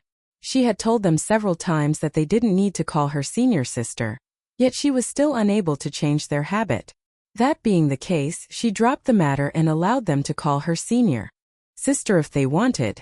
As time went on, the unofficial disciples who had already made great strides yet started to feel more and more pressure gradually discovered that senior sister Ruan was actually the strangest individual in this already very strange sect. Other people never saw senior sister Ruan cultivating, and she would either stay in her residence all day or she would be helping the sect leader forge swords in the restricted areas. Otherwise, she would be leisurely wandering around the mountain. Apart from Divine Elegance Mountain where the sect was located, she would also wander around some mountains that were located relatively far away.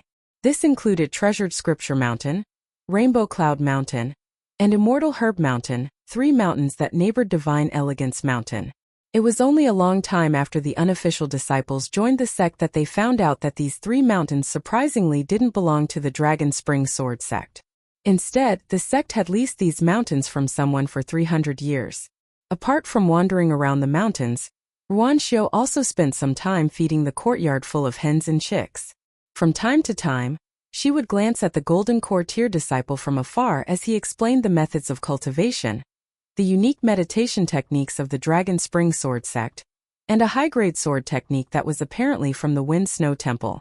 Ruanxiu never joined the group of listening disciples, and she would instead sit far away with a small mountain of desserts on the cloth in her lap. She would then stand up and leave after taking her time to enjoy her desserts. Some of the smarter and more astute disciples would notice their second senior brother, the Golden Core tier Cultivator, heaving a soft sigh of relief every time senior sister Ruan left. Apart from senior sister Ruan Xiao and second senior brother who was essentially half a master to them, there was also third senior sister who lived by herself beside the Dragon Whisker River, as well as fourth senior brother Xia, someone who had naturally long eyebrows. Senior brother Xia was quite young, yet he never smiled or showed any friendliness toward them. Yet, it was none other than Long Eyebrows Xia who was responsible for maintaining rules and order in the sect. In the beginning, some disciples had complained about senior brother Xia being too cold-hearted and strict, not showing any leniency at all toward his fellow disciples. Afterward, however, they heard a small snippet of news from the small town that made them feel as if they had been struck by lightning. Senior brother Xia's ancestral residence was located in Peach Leaf Alley, and an old ancestor from his clan was still alive and healthy. Not only that, but this ancestor was actually a Taoist heavenly lord in the northern complete reed continent. He was a 12th tier immortal. Before entering the mountains, only a few of the 12 unofficial disciples were aware of the fact that Earth immortals were split into golden core tier cultivators and nascent tier cultivators. As for the cultivation tiers after the nascent tier, none of the 12 unofficial disciples had heard of them before. In fact, they had mistakenly believed that the nascent tier was the highest possible tier for qi refiners. After they joined the sect, their second senior brother, one of Ruan Qiong's opening disciples and the often smiling golden core tier cultivator, roughly explained the different cultivation tiers of qi refiners to them. Only then did they learn about the upper 5 tiers and the existence of the unpolished jade tier and immortal tier. When they learned of these facts, all bar a few naive or simple-minded children started to view fourth senior brother Xia in a very different light. In fact, they barely dared to breathe too loudly when they saw their stern-looking senior brother. Fourth senior brother Xia would only smile when he was interacting with senior sister Ruan Xiao, and he was also the only person in the sect who didn't refer to her as senior sister. Instead, he referred to her as big sister Xiao Xiao. Even so, Ruan Xiao didn't seem especially friendly toward him either. This caused many of the young disciples to feel much better. No one was receiving special treatment from senior sister Ruan Xiao, so they naturally didn't need to feel disappointed about anything. Ruan Qiong finally appeared in front of his disciples again today, and he only raised 2 matters in a short and sharp manner before leaving again to forge swords. Firstly, he would personally forge a sword for whoever became an in-house disciple of his. One had to realize that sect leader Ruan Qiong was undisputedly the best sword blacksmith in the entire Eastern Treasured Vial continent. Thus, to say nothing of the 12 unofficial disciples, even their second senior brother as well as their third senior sister, who had especially hurried over to listen to the teachings of her master, were showing signs of irrepressible excitement. Of course, their fourth senior brother appeared as indifferent as always. Secondly, the Dragon Spring Sword sect had purchased some new mountains. After giving some brief advice and encouragement, Ruan Qiong stated that they would have the right to host a mountain opening ceremony for the Dragon Spring Sword sect if they advanced to the nascent tier in the future. At the same time, they would also be able to occupy the mountain by themselves. As the first disciple to become an Earth Immortal in the Dragon Spring Sword sect, only Donggu, their second senior brother, was an exception according to the agreement made earlier. He was allowed to perform a mountain opening ceremony, and also choose a mountain to use as his cultivation abode. Moreover, the Dragon Spring Sword sect would announce these matters to the world. However, Donggu turned down this offer, asking his master to give him the opportunity to rightfully perform a mountain opening ceremony when he advanced to the nascent tier. Ruan Qiong agreed to his request. Su Xiaoqiao, who was commonly referred to as third senior sister by her juniors, once again descended the mountain, visiting the shop located on the bank of the Dragon Whisker River. This place was the origin of the Dragon Spring Sword sect, and Ruan Xiao surprisingly accompanied Su Xiaoqiao this time, causing her to feel incredibly flattered. Fourth senior brother Xiaoling wanted to go with them as well, yet Ruan Xiao simply looked at him without saying anything. Seeing this, Xiaoling decided to back down and obediently stay in the mountain. Su Xiaoqiao, an abandoned disciple who had been kicked out of the Wind Snow Temple back then, replied honestly, "It does make me feel bad on the inside. However, I have no complaints about Donggu being the second senior brother." Ruan Xiao didn't offer a response to this. Su Xiaoqiao had also severed the thumb of her sword-wielding hand back then, and she remained silent for a moment before asking, Senior sister, can I truly advance to the nascent tier one day? Ruan Xiu was very truthful as she replied. That will be quite difficult. Compared to Donggu, who will definitely advance to the nascent tier within 100 years, there are many more unknowns surrounding you. It will be slightly easier for you to advance to the golden core tier compared to him, and my father will also offer you assistance at that time. He won't favor Donggu and ignore you. However, it will be far more difficult for you to advance to the nascent tier compared to Donggu. There was a downcast expression on Su Xiaoqiao's face. When it came to ordinary cultivators, being able to become a golden core tier was already an incredible feat. After offering incense and gratitude to their ancestors, they could hide under their blankets and laugh in delight about their great fortune. In the Dragon Spring Sword sect, however, becoming a golden core tier cultivator was far from enough. This was especially the case for Su Xiaoqiao, who had already witnessed the scenery atop the mountains at the Wind Snow Temple. However, Ruan Xiu unexpectedly poured even more salt on her wounds, adding, as for your junior brother Xieling, he'll be the first disciple to advance to the unpolished Jade tier in the Dragon Spring Sword sect. If you already feel jealous of Xieling right now, then I'm sure that you'll feel increasingly jealous of him for the rest of your life. Su Xiaoqiao pursed her lips, with her footsteps also becoming extremely heavy. Of Master Ruan Qiong's 3 opening disciples, Donggu had come from the lowliest background. He was a creature in the mountain forest that had become a spirit. Now, however, he had undergone a huge transformation and become the well-respected second senior brother and golden core tier earth immortal of the Dragon Spring Sword sect. Xieling was a local of the small town, and he was also the youngest of the 3 opening disciples. Moreover, he had never faced any hardship in his life. Even so, he was the one who enjoyed the greatest fortune. Not only was his clan ancestor a Taoist heavenly lord, but a transcendent Taoist branchmaster had personally given his clan ancestor a miniature treasure pagoda that rivaled a celestial tool. Ervepsilon. On the other hand, Su Xiaoqiao had faced the most difficulties to get here. She was cultivating the hardest out of everyone, yet her great Tao was filled with the most challenges and bumps. Ruan Xiu snapped off a branch from beside the mountain path and casually held it in her hand, asking slowly, comparing yourself to other people is quite infuriating, isn't it? The rims of Su Xiaoqiao's eyes became bright red. Ruan Xiu suddenly smiled and said in a quiet voice, even though you might remain far inferior to Xieling and Donggu until the day your golden body decays and you eventually die, I still like you a bit more than them. However, this seems completely useless to your cultivation. Su Xiaoqiao turned her head and used the back of her hand to wipe the corners of her eyes, after which she smiled at Ruan Xiu and said, thank you, senior sister. Ruan Xiu stopped and nodded, saying, you want to thank me? Then the next time you leave the mountains, remember to buy me some desserts. You should already know about the pastry shop located in Dragon Riding Alley. Su Xiaoqiao faltered for a moment before smiling widely and exclaiming, oh, good one, senior sister.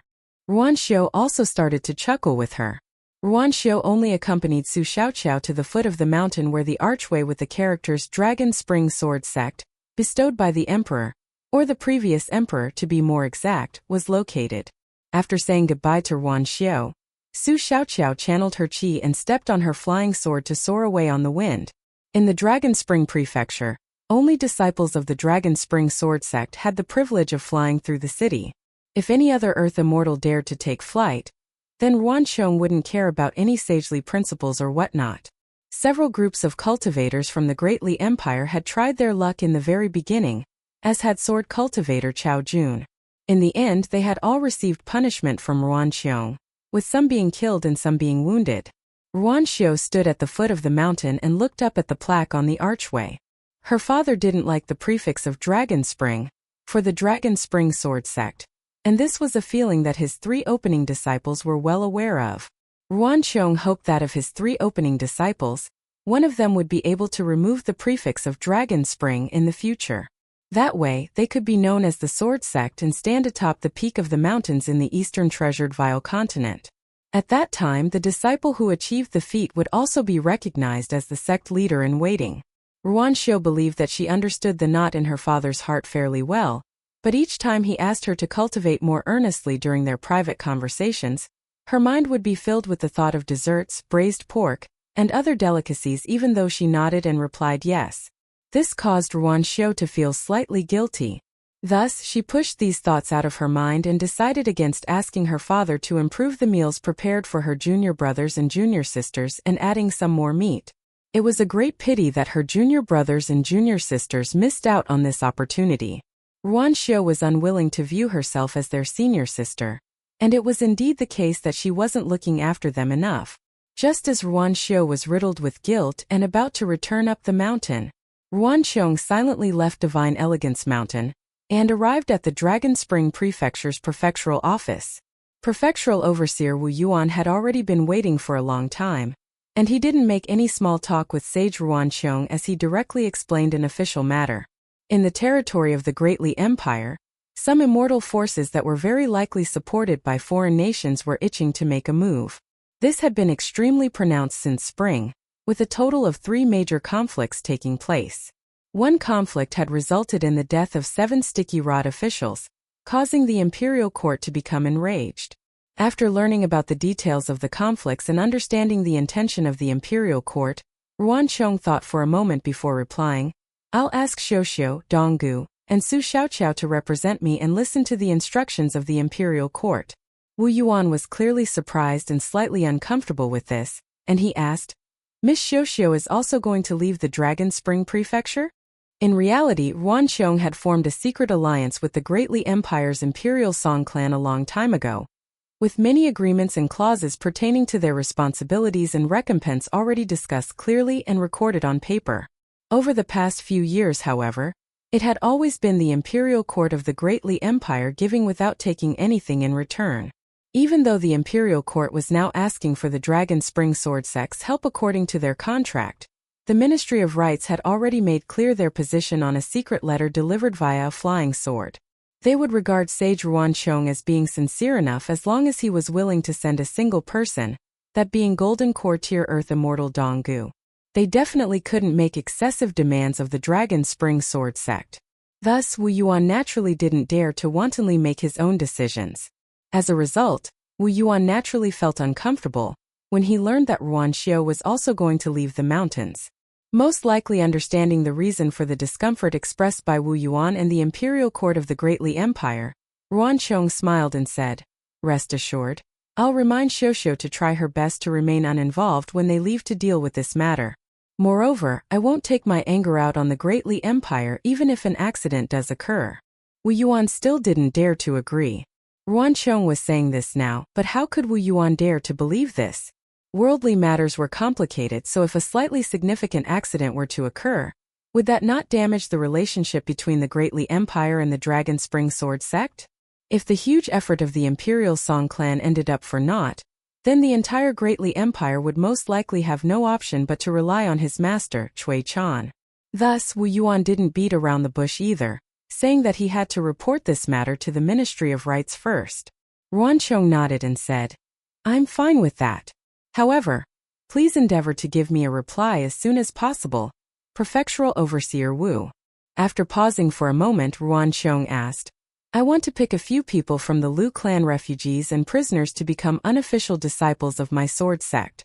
You can report this to the imperial court at the same time and see if they agree. That way, you'll also be mentally prepared if there arise any conflicts with the Sticky Rod officials." Wu Yuan smiled bitterly and replied, "Sure thing." After discussing the proper matters, Ruan Xiong left just as quickly as he had come, not dilly-dallying at all. He left behind a troubled Wu Yuan who was contemplating what to say, and how to communicate these two matters to the imperial court. Under Imperial Preceptor Cui Chan's leadership, the imperial court of the Great Li Empire had created a secret organization where all related members were known as Sticky Rod officials.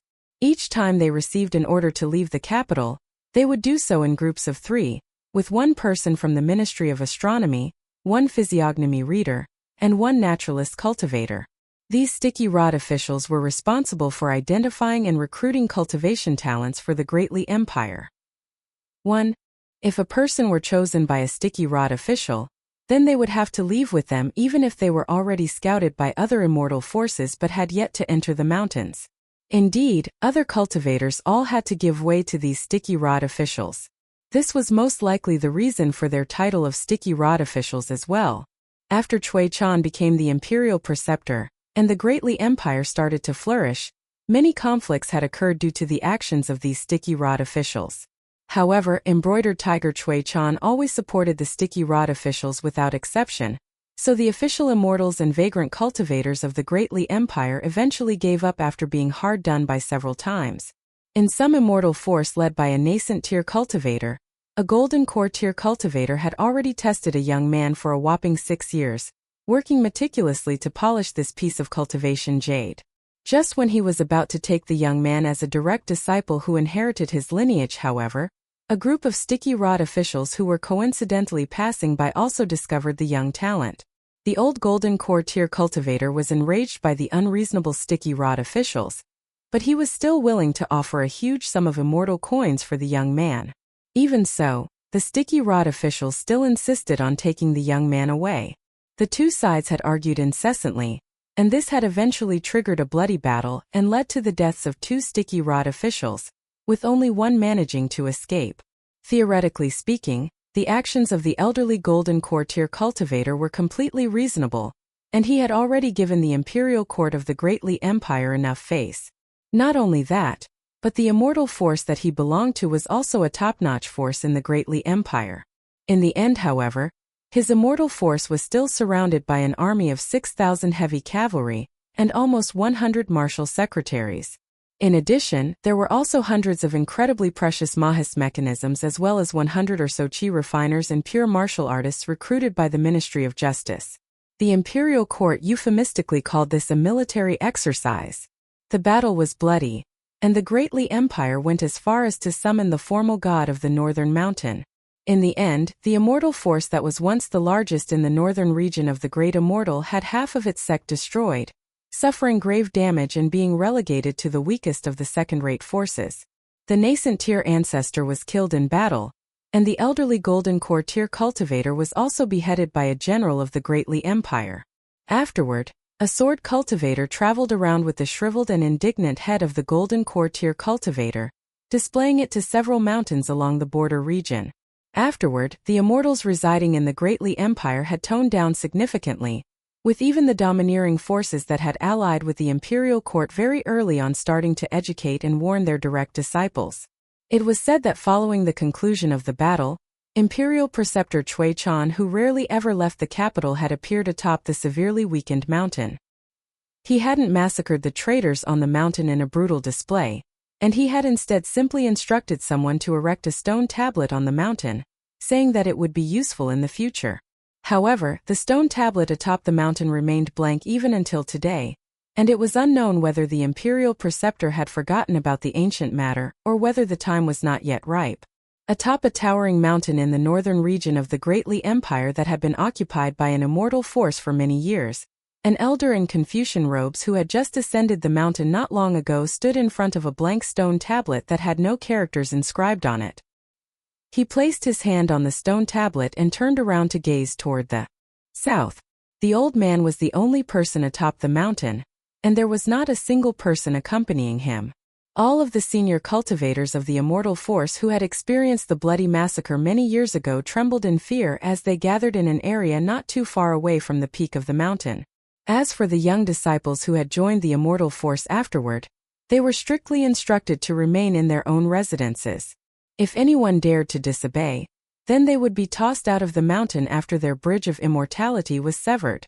The senior cultivators of the sect that had once been extremely lofty in the northern region of the Great Li Empire exchanged confused glances with each other, with the anxiety, fear, and helplessness in their eyes extremely evident.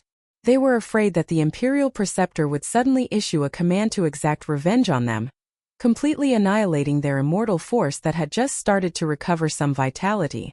The solemn expression suddenly disappeared from embroidered tiger Cui Chan's face as he smiled in amusement and remarked, "Chan Ping'an, aren't you very fond of speaking reason? Then let me see if you can still speak reason this time." After traveling on the exquisite Luchuan that had transformed from a miniature carved boat for about 2 hours, they broke through a layer of clouds and landed on a mountain peak that was surrounded by lingering mist. They had arrived at the Purple Sun residence.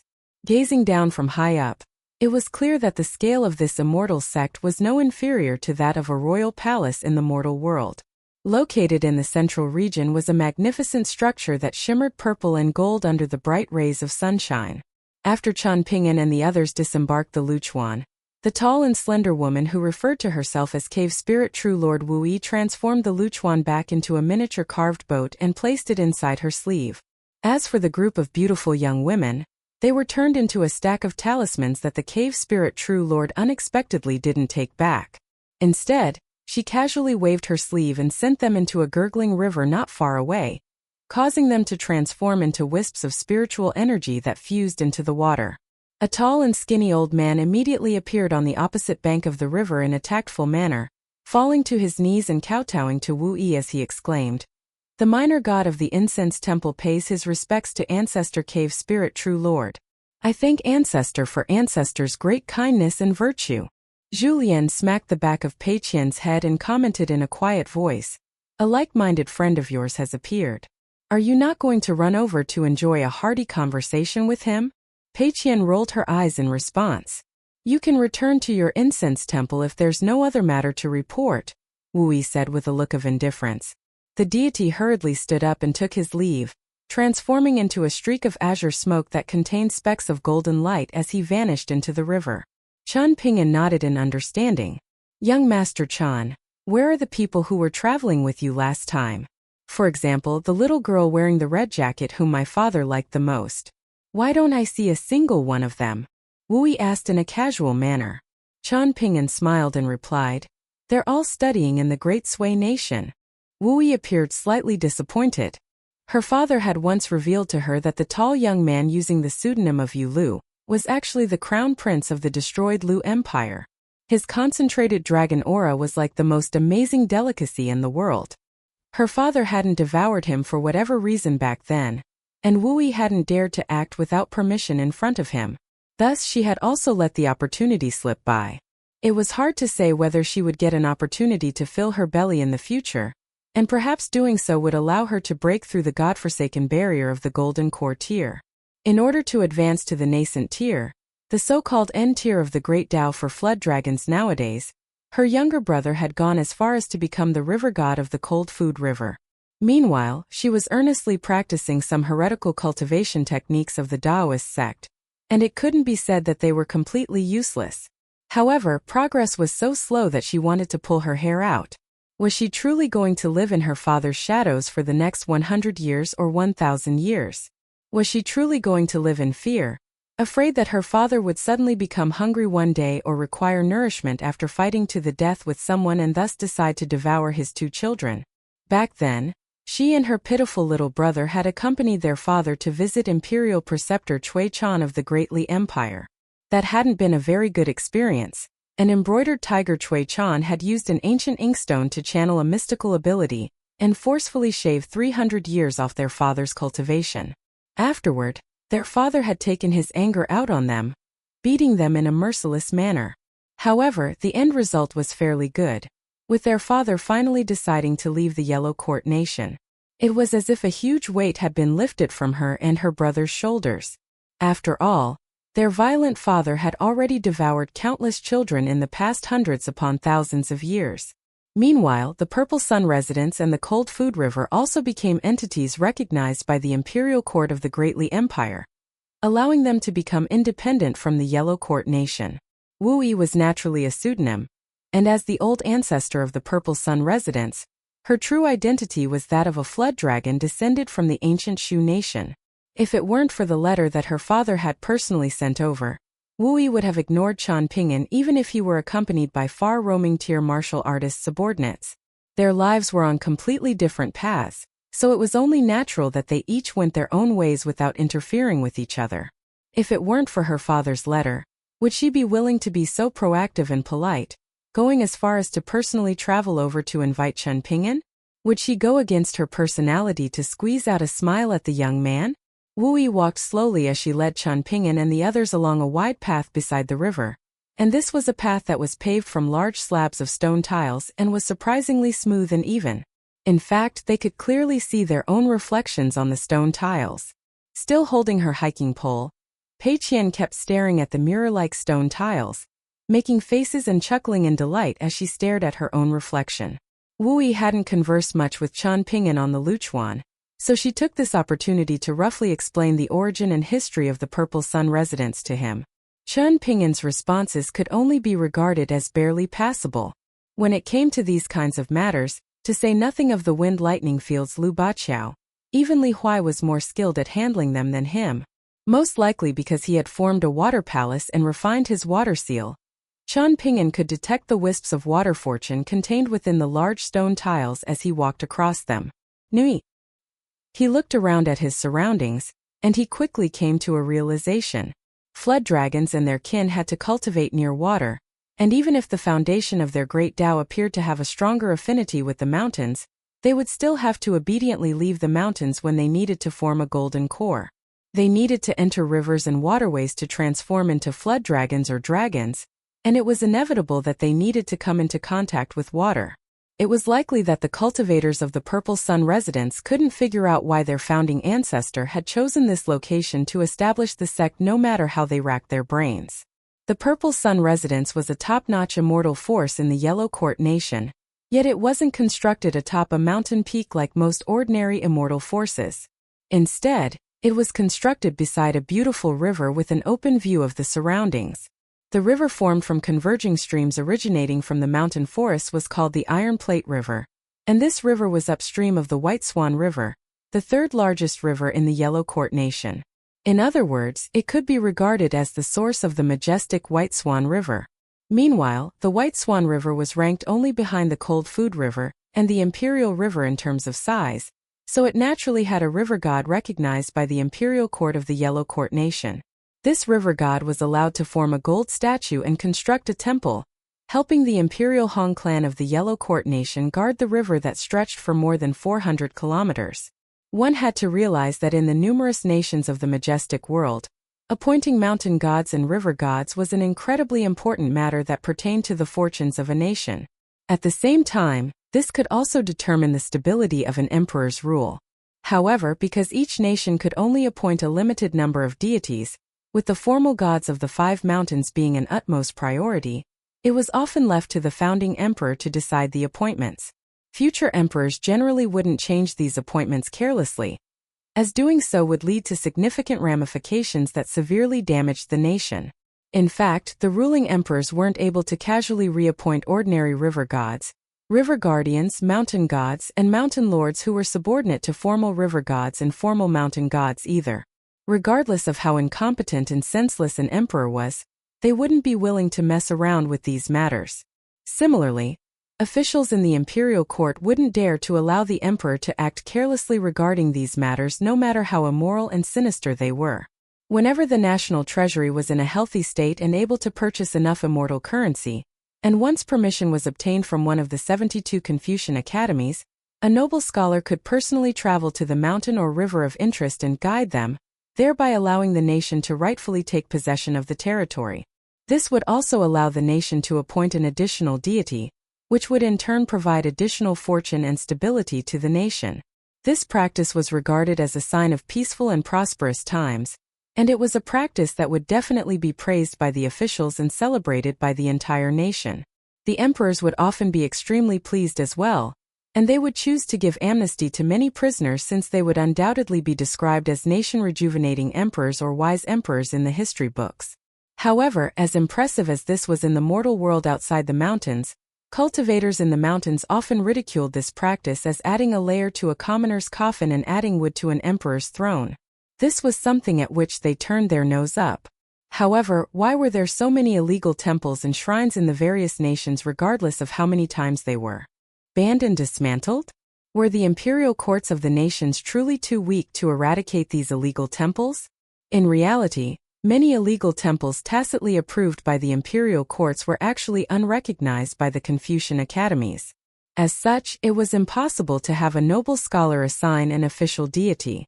Many nations turned a blind eye to illegal temples that enjoyed abundant incense offerings, and there were even some nations that would act behind the Confucian academies' backs and secretly provide the illegal temples with a continuous flow of immortal coins. At the same time, they would subtly encourage the local scholars and literati to lead the way and offer incense to these temples, thereby creating a trend and promoting the same practice to the local residents.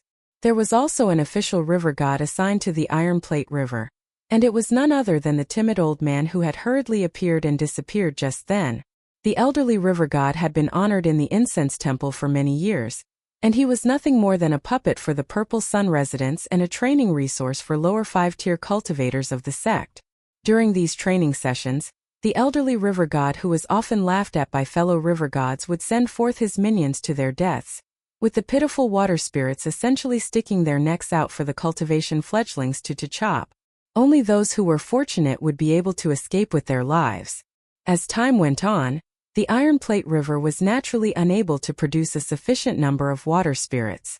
That being the case, the elderly river god had no option but to use his own money to increase the water essence of the river. If it were a year with low income at the water god temple, he would have to prepare gifts and visit the old immortals of the Purple Sun residents, begging them to toss some immortal coins into the river and replenish its water essence. That way, the growth of water ghosts and water spirits could be accelerated, avoiding a situation where the training sessions for the internal disciples of the Purple Sun residents were delayed. This sounded very pathetic, and it could almost be said that the river god was barely staying alive. In reality, however, many river gods in the Yellow Court Nation were extremely envious of his position. The reason for this was very simple. The old man was only a river god of the Iron Plate River, yet the strength of his gold statue was no inferior to the formal river god of the White Swan River, the third largest river in the Yellow Court Nation. What was the reason for this? This was naturally thanks to the scraps that he was able to dig out from the fingernails of the Purple Sun residents year after year. In addition, it was also thanks to the incense offerings that he received at the incense temple.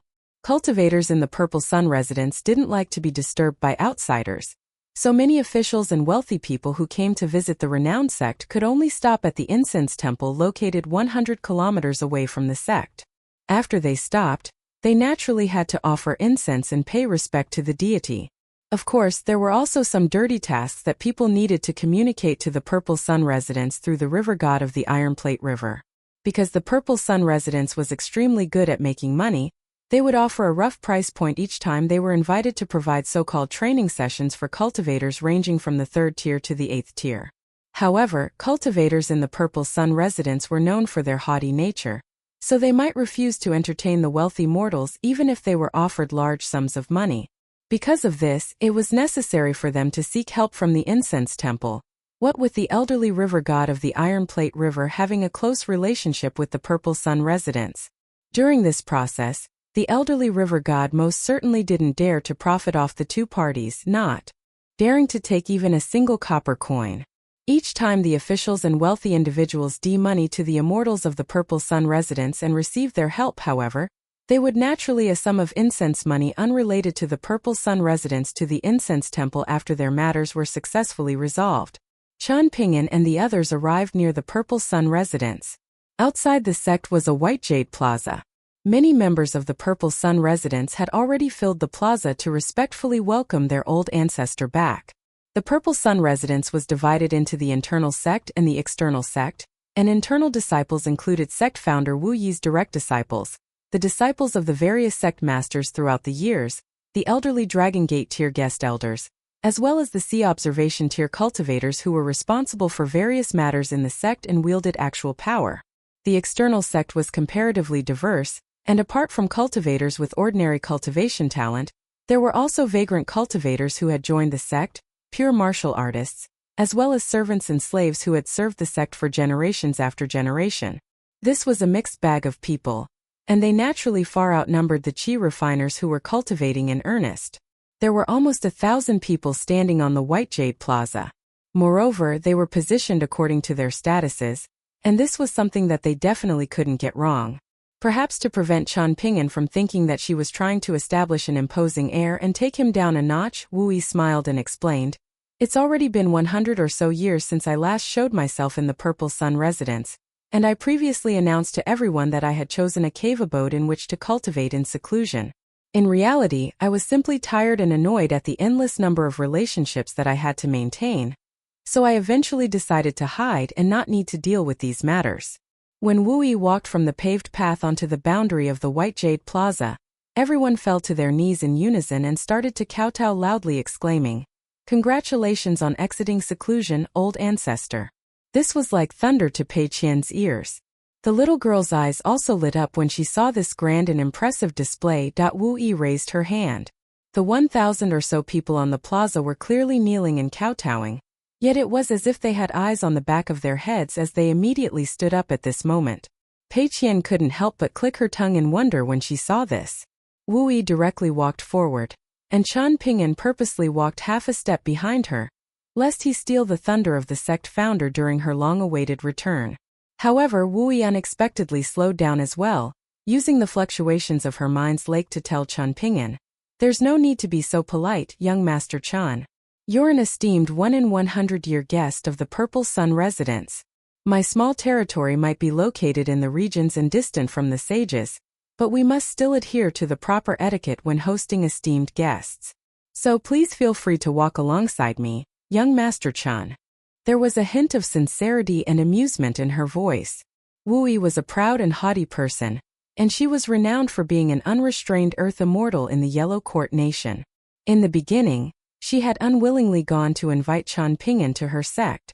Since he was so respectful in his speech and manner, however, not relying on his relationships with her father, Imperial Preceptor Cui Chan, or Mountain God Wei Bo to threaten or take advantage of her, Wu Yi felt much better and thus spoke these words to him. Qian Ping'an smiled and shook his head, replying, "This is the first time that true Lord Wu is returning to her sect in 100 years. If it were any other occasion, then I would have been bolder and accepted the offer to walk alongside true Lord Wu. However, I definitely can't accept the offer today, so please go ahead first, true Lord Wu. We'll be right behind you." Wu Yi smiled and didn't insist any further, walking forward by herself. This was a young man who was good at acting within the limits of what was acceptable. However, he was overly stubborn and pedantic, much like the scholars in the private schools and academies. Wu Yi didn't detest this, but she wasn't fond of it either. As they walked across the plaza, only 5 or 6 people had the right to approach Wu Yi and walk behind her. The higher their status in the Purple Sun residence, the further forward their position as they walked behind their old ancestor. For example, the middle-aged cultivator who was standing on the right-hand side of Qian Ping'an was a golden core-tier earth immortal, and the current sect master of the Purple Sun residence. Meanwhile, the 2 cultivators walking near Pei Qian, Zhu Lian, and Shi Ro were elderly Dragon Gate tier cultivators who were older than the sect master. One was responsible for rewards and punishment, and one was responsible for financial matters. From this, it was clear that the position of sect master was nothing more than a show, with the sect master possessing no actual power. Indeed, the sect master was simply a representative of the sect responsible for dealing with the imperial court of the Yellow Court nation, as well as other immortal clans and forces. Of the 7 sect masters in history, only a single one had become a terrestrial immortal through their own cultivation ability. As for the remaining 6, including the current sect master, they had all been pushed to this level using the immortal money of the Purple Sun residence. Thus, their true combat power was far inferior to ordinary golden core tier earth immortals in other large sections. This was especially the case when compared to vagrant cultivators who had endured a bloody journey to reach the level of earth immortal. The foundations of the Purple Sun residence were naturally more than just this. There were also disciples whom Wu Yi or the previous sect masters had taken in, the other ancestors of the clan who were cultivating in seclusion, as well as some cultivators in their twilight years who had no hope of attaining the Great Tao. Regarding the last category of cultivators, their golden cores had already been severely eroded by the river of time, meaning that they could only hide in the residences with abundant spiritual energy to stay alive. They lived in seclusion, and they were like mere mortals eating ginseng and hanging on for dear life in their sick beds. Everyone in the Purple Sun residence was speculating about the identity of the young man carrying a bamboo bookcase. Perhaps he was a new disciple that their founder had recruited from outside? That being the case, might he be a candidate for the position of sect master in waiting? Wu Yi brought Qian Ping'an into the Purple Sun residence, directly leading him to the Purple Qi Palace located in the central region. At the same time, she also instructed the sect master to organize a grand banquet tonight, so that they could warmly welcome their esteemed guests. After entering the Purple Qi Palace, Wu Yi told the others to wait for them in the sword-raging hall first. She said that she was going to personally arrange accommodation for young Master Chan and the others. The high-ranking members of the sect exchanged surprised glances with each other. Perhaps he was the direct disciple of a nascent tier Earth immortal in the Great Li Empire? Or perhaps he was the descendant of a powerful pillar clan like the Great Li Empire's Yuan clan and Chao clan. Sure enough, Wu Yi personally arranged accommodation for Chan Ping'an and the others before heading to the sword-raging hall to meet with the other high-ranking members of the Purple Sun residence. She sat on a dragon throne carved from sandalwood and started to ask for reports from the various elders of the sect. For example, how many immortal coins the sect had earned and spent in the past 100 years, what was the cultivation progress of some talented disciples, the status of some elderly cultivators, and so on. Wu Yi simply listened most of the time, not offering any opinion on what was said. Otherwise, she couldn't have disappeared for 100 years and left everything to the elders of the sect. She definitely wouldn't have chosen a puppet sect master even though she was still alive either. In reality, everyone knew that their old ancestor didn't like to listen to these trivial matters. Even so, everyone gave their reports in a serious manner, keeping things proper as they went through the motions. Wu Yi didn't disguise her boredom either, leaning sideways and resting her cheek in her hand. She only nodded from time to time.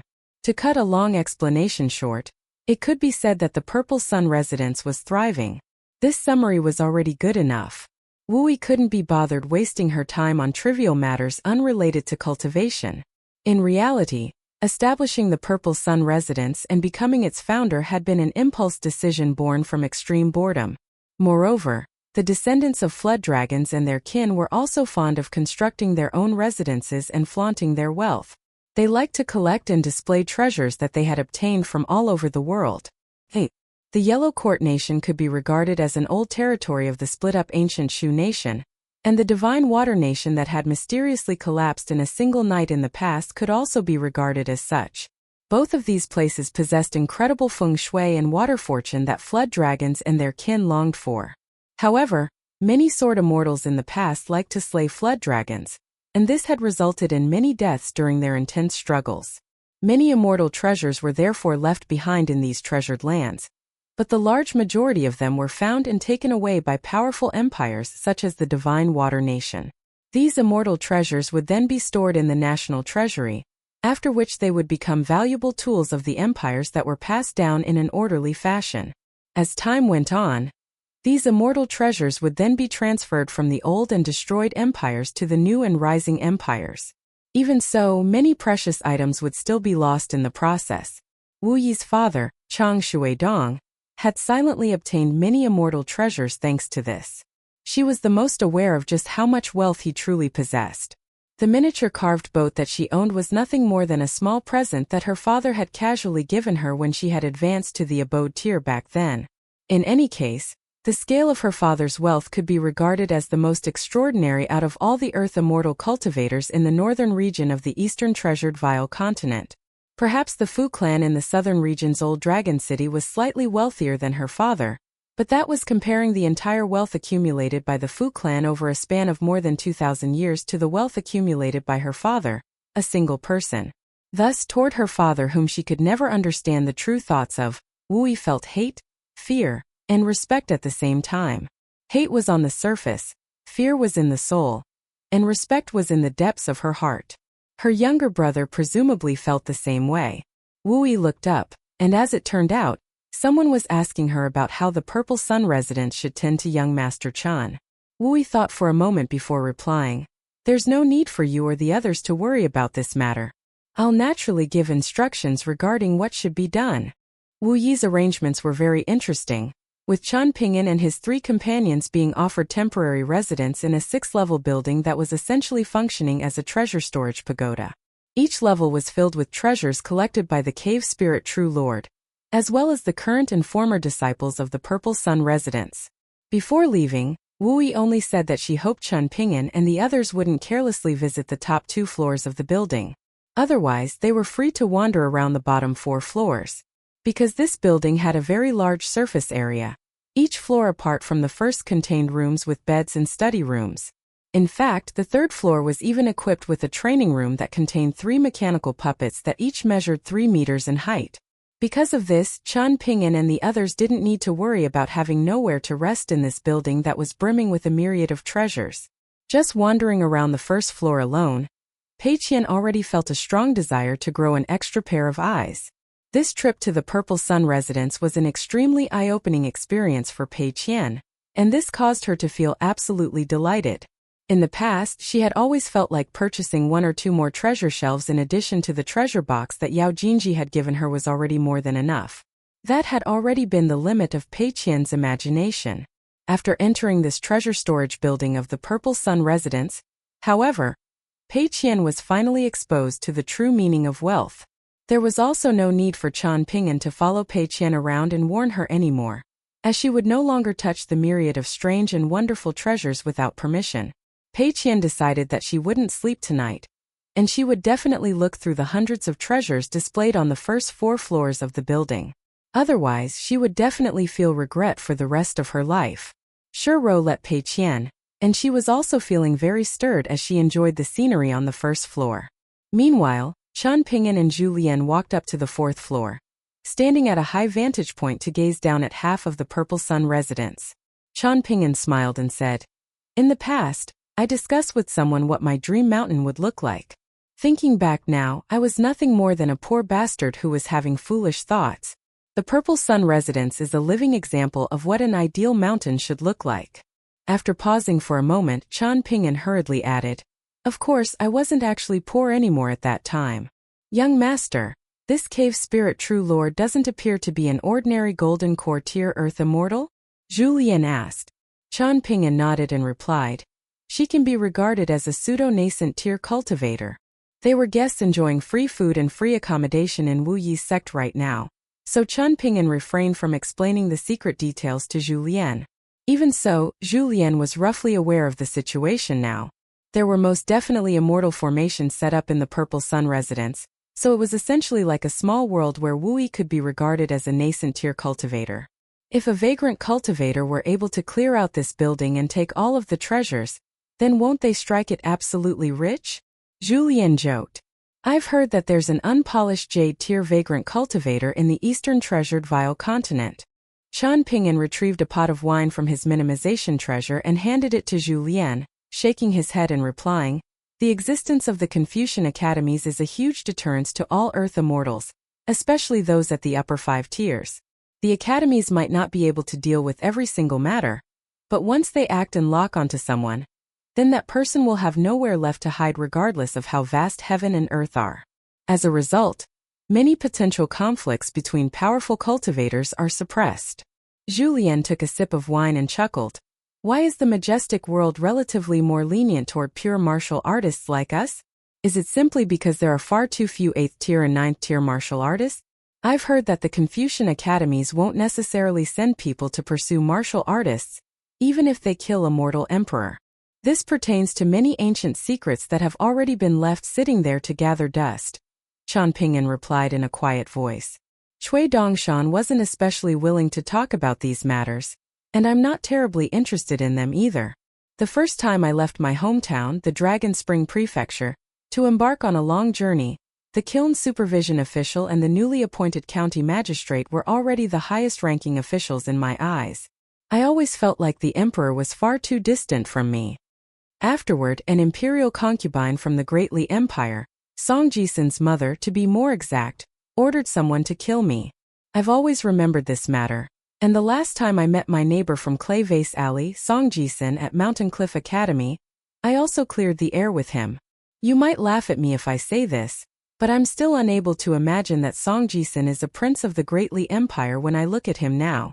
Gao Xian is slightly better, especially since he was dressed in a colorful and extravagant manner the first time I met him. Not only that, but he was also accompanied by a subordinate. However, Song Jisun still looks like that careless and casual person from back then no matter how I look at him." Zhu Lian raised his pot of wine and lightly clinked it against the sword-nurturing gourd in Chen Ping'an's hand. Chen Ping'an hadn't moved his sword-nurturing gourd after untying it from his waist, and only now did he finally take his first sip of wine. Zhu Lian sighed with emotion and said, "Then won't young master find it even more unimaginable if Song Jisun somehow becomes the emperor of the Great Li Empire one day?" "Definitely." Chen Ping'an replied with a nod. The two people fell silent for a brief moment. Cui Dongshan mentioned something very interesting before, Chen Ping'an suddenly said. He said that the sages of the three teachings are all attempting to find an alternative method, one which can slow down the inevitably unstoppable flow of time. Julian's interest was piqued, and he asked in curiosity, how are they going to slow it down? Chen Ping'an rested his arms on the railing, patting it softly as he replied, the immortal forces are one aspect. Julian was quite befuddled. The mortal cities are also one aspect, Chen Ping'an continued. Wars and battles are another aspect, he said slowly. And the teachings of the 100 schools of thought that can capture the minds of people also appear to be one aspect, Chen Ping'an finally said. Julian was at a complete loss and he remarked, Cui Dongshan always speaks in such a mystical and confusing manner. This old servant is even more confused now. Chen Ping'an took another sip of wine as he chuckled. I don't understand it either. Then does young master want to understand these profoundly mystical great Das? Julian asked in a quiet voice. Chen Ping'an thought about this for a moment before shaking his head and replying, if I can choose to say no, then it's better that I don't need to understand them. Julian nodded and said, young master already understands enough, so there's indeed no need to explore and understand every single matter. There's no need to get to the bottom of everything. Chen Ping'an turned around to look at the hunchbacked old man, saying, Julian, can you change your habit of seizing every little opportunity to flatter me? Julian raised his arm and swirled the pot of wine in his hand, laughing heartily as he asked, why should I change? Will I get wine to drink if I change? That's true, Chen Ping'an replied with a smile. Young master, you said before that you wanted to travel to the northern complete reed continent by yourself to train. Are you truly not going to take this old servant with you? Just how boring will it be if you don't have a cook, or someone who can flatter you all the time? Julian asked in an uncertain voice. Chen Ping'an nodded and said, you can stay put at Downtrodden Mountain, and I still hope that you can advance even more on the path of martial arts. Since the old man with the surname Cui is able to spar with me and help me train, he'll naturally be able to help you even more. If you're able to reach the mountain summit tier in the future, then I'll feel at ease when Pei Qian leaves to travel around the world in the future. As long as you're guarding her in secret, I won't be worried regardless of how far she travels, and I won't be worried even if she goes sightseeing in other continents with Li Huai. Hearing this, Julian had no option but to give up on trying to change Chen Ping'an's mind. Julian, can you tell me about your youth? Chen Ping'an asked. Julian unexpectedly became a little embarrassed as he replied. There were countless muddle-headed relationships and countless debts of love. I'm afraid that young master will lose his appetite to drink if I talk about these things. Chen Ping'an hopped onto the railing and sat down, saying, go on and tell me about it. In reality, I secretly read the Cultivation novels that you gave Pei Qian a few times, and I feel like they were written quite well. However, that's the Cultivation world born from the imagination of literati in their studies. After all, so it's not realistic enough. I'm sure that a recount of your experiences will be far more interesting. Julian also hopped onto the railing and sat down, cracking a grin as he replied, sure thing. Then please allow this old servant to provide a vivid recount of his carefree and romantic youthhood. Back then, countless celestial maidens and chivalrous female martial artists admired me sincerely, helplessly falling for my charisma. However, the more Julian recounted, the more obvious he noticed the look of disdain in Chen Ping'an's eyes becoming. In the end, Chen Ping'an patted Julian's shoulder and didn't say anything else as he hopped off the railing and walked away. This caused Julian to feel slightly hurt. His young master was good in all aspects, yet he was genuinely far too proper and serious when it came to romantic relationships. They were far too opposite-minded regarding this matter. However, what Julian most likely didn't know was this. After walking into the treasure storage building, Chen Ping'an said to himself in his mind, you already have Ning Yao, you already have Ning Yao. If you dare to have impure thoughts and think about other girls, then Ning Yao will definitely beat you to death without saying a single word. I'm not even allowed to just think about it? No, that can't be allowed. When you see Ning Yao, will you be able to hide anything from her? You'll definitely be exposed, and you'll end up being beaten half dead. Will you dare to fight back? An elegant and refined luchuan with 2 levels sailed from the tumultuous White Swan River into the calm Iron Plate River. There was a beautiful yet aloof woman dressed in palace attire standing at the bow of the ship, and beside her was a personal maidservant as well as 3 men of different ages and completely different looks. One of the old men smiled bitterly and said, "Milady, we might not be welcome at the Purple Sun residence." The old man and the 2 other men were all guests of the beautiful lady. The 3 men had known each other for a long time, and their temperaments were all compatible with each other. The friendship between gentlemen appeared indifferent, but was pure like water, and the temporary alliances that they formed were always for the sake of slaying demons and safeguarding Tao. For example, they had pursued and captured a fox spirit that had wreaked havoc for 100 years at Centipede Ridge thanks to intel provided by the beautiful lady. This was completely different from the transactional relationship between the Purple Sun residence and the incense temple, which was as sweet as wine. There was a hint of anxiety in the beautiful lady's eyes, but she could do nothing but breathe a soft sigh. The maidservant standing beside her had already accompanied her for more than 100 years, and she was able to absorb incense essence even though she was a water ghost, a Yin entity. She had suffered injustice and drowned to death, yet she had also enjoyed fortune because of this tragedy, having been granted an opportunity to embark on the path of cultivation. The maidservant could be regarded as a confidant of the beautiful woman, so she naturally had the right to speak at this moment. "The current circumstances have forced us to do this," she said in a soft voice. "The Cold Food River and the Imperial River have already obtained peace and safety tablets from the Greatly Empire's Imperial Song clan, and only our White Swan River has been left behind and given the cold shoulder. This isn't necessarily worrisome, and we can simply choose to not interact with the Imperial Court of the Greatly Empire." However, during Milady's visit to the capital, the Emperor seemingly implied that the White Swan River might face a huge calamity in the future. In other words, we can't avoid this situation even if we want to. "Huge calamity?" the old man asked in puzzlement. The maidservant was also filled with anxiety, with her tone becoming slightly somber as she explained. "The Emperor hinted to us that the wretched river god of the Imperial River has already obtained a peace and safety tablet. Even so, he still wanted more. And he was surprisingly so shameless as to run to the Jewel Small World's Cloud Drape Mountain, where he was seemingly able to leverage some secret relationship to meet with Wei Bo, the formal god of the Northern Mountain. That river god is indeed renowned for his incredible shamelessness," the old man said in exasperation.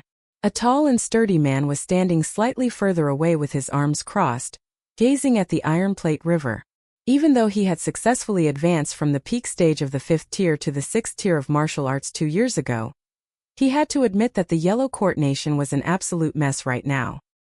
He had initially been filled with energy and vigor and planned to join the border army after advancing to the 6th tier, yet he couldn't help but feel slightly disheartened at this moment. The thundering hooves of the northern barbarians were wantonly trampling across the territory of the Yellow Court Nation, never needing to notify or seek permission from their emperor beforehand. Even more unacceptable than this was the fact that the Imperial Court, the scholarly officials, the generals, the commoners, the cultivation world, and even the mountains were almost devoid of outrage and indignance. Everyone was prioritizing their own interests, racking their brains and pulling out all stops to ingratiate themselves with the officials of the Greatly Empire who were encamped in the Yellow Court Nation. In fact, the 7th-rank officials of the Greatly Empire shockingly enjoyed even more prestige and power than the 2nd-rank pillar officials of the Yellow Court Nation. Their words carried even more weight.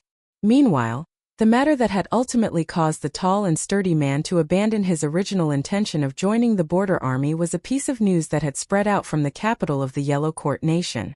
When hunting the fox spirit with his friends back then, they had fallen into a trap set by their opponent in Centipede Mountain Range. The fox spirit referred to herself as Lady Qingya, and she was skilled at using cruel dual cultivation techniques on her victims. However, the great bear demon that should have appeared to help its mistress unexpectedly didn't show up for whatever reason, instead choosing to leave the fox spirit for dead. It was thanks to this that the tall and sturdy man had managed to successfully capture the fox spirit with his friends, providing meritorious service to the Imperial Court of the Yellow Court Nation. The fox spirit was bound using secret techniques, causing it to lose more than half of its mystical abilities. Afterward, It was imprisoned by the imperial court and especially used to suppress the prison that housed vagrant cultivators, spirits, and demons. At that time, the tall and sturdy man had celebrated and enjoyed wine with his friends at the residence of the White Swan River's river god. However, it wasn't long before rumors spread throughout the entire capital, claiming that the fox spirit, which should have been skinned alive and had its tendons ripped out as a warning to other fiends, had actually been recruited into the harem of the emperor, becoming one of his beautiful concubines. The tall and sturdy man had become incandescent with rage. He had traveled to the river goddess residence with his 2 cultivation friends this time, and the river goddess of the White Swan River, standing at the bow of the ship, had plainly told them the truth. The rumors were true. The Yellow Court nation was facing perilous danger, yet the emperor of the nation was seemingly enjoying life to the fullest. When the river goddess entered the capital to have an audience with the emperor, the fox spirit had indeed been standing right beside the emperor. However, it had become docile and submissive, and thankfully the emperor hadn't been foolish enough to undo all of the restrictions placed on it by the guest cultivators. The river goddess, who had once experienced a short-lived romance with a previous emperor of the imperial Han clan, had frowned slightly upon seeing this, especially since the current emperor wasn't known for being a lustful person. However, the times had changed and he was the emperor of the nation after all. Thus, it hadn't been appropriate for her to say anything about this. Moreover, as the formal goddess of the White Swan River, she had already stood atop her divine altar and gazed through the curling wisps of incense smoke for hundreds upon hundreds of years, allowing her to see the myriad forms of people.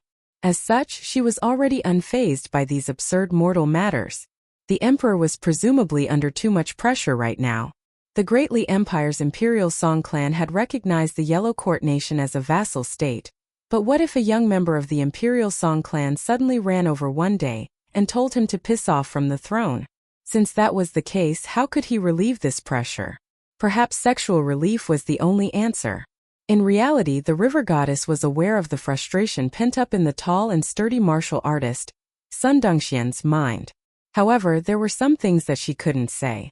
Because once she said these things, the so-called pure friendship between gentlemen and the long-forged feelings of goodwill would evaporate like smoke.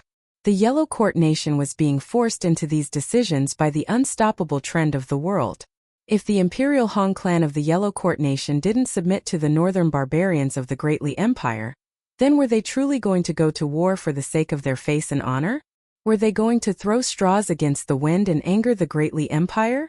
Were they going to risk being easily trampled by the heavy cavalry of the Great Li Empire?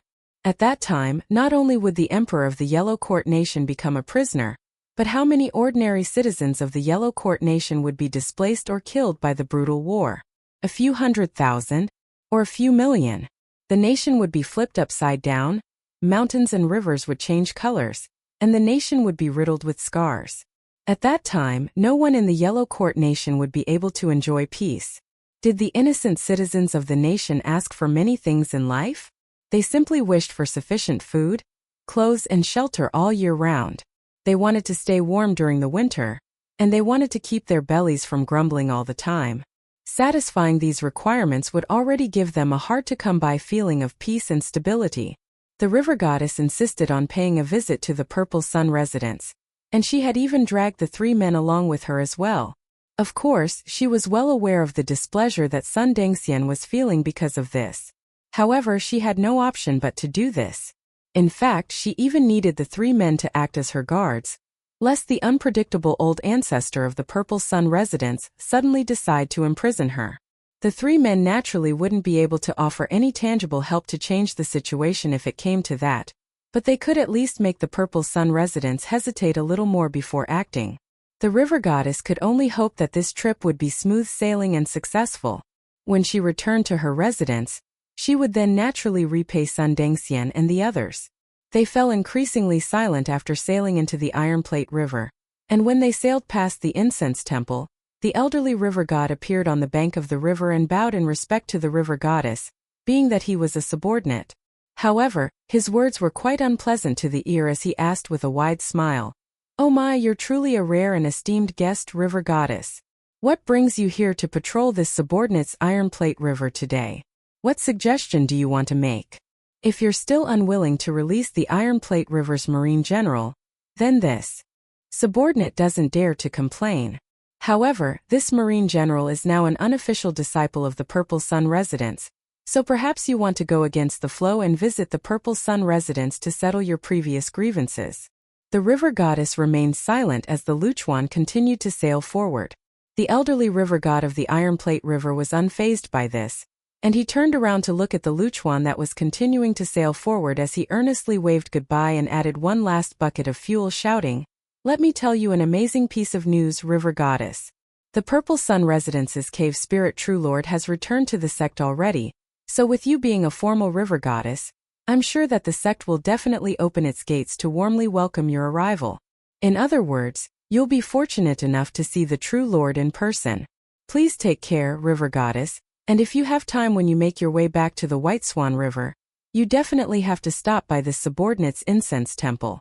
After the Luchuan sailed far away, the elderly river god violently spat into the Iron Plate River and cursed, "Just who do you think you are, acting so aloof and mighty?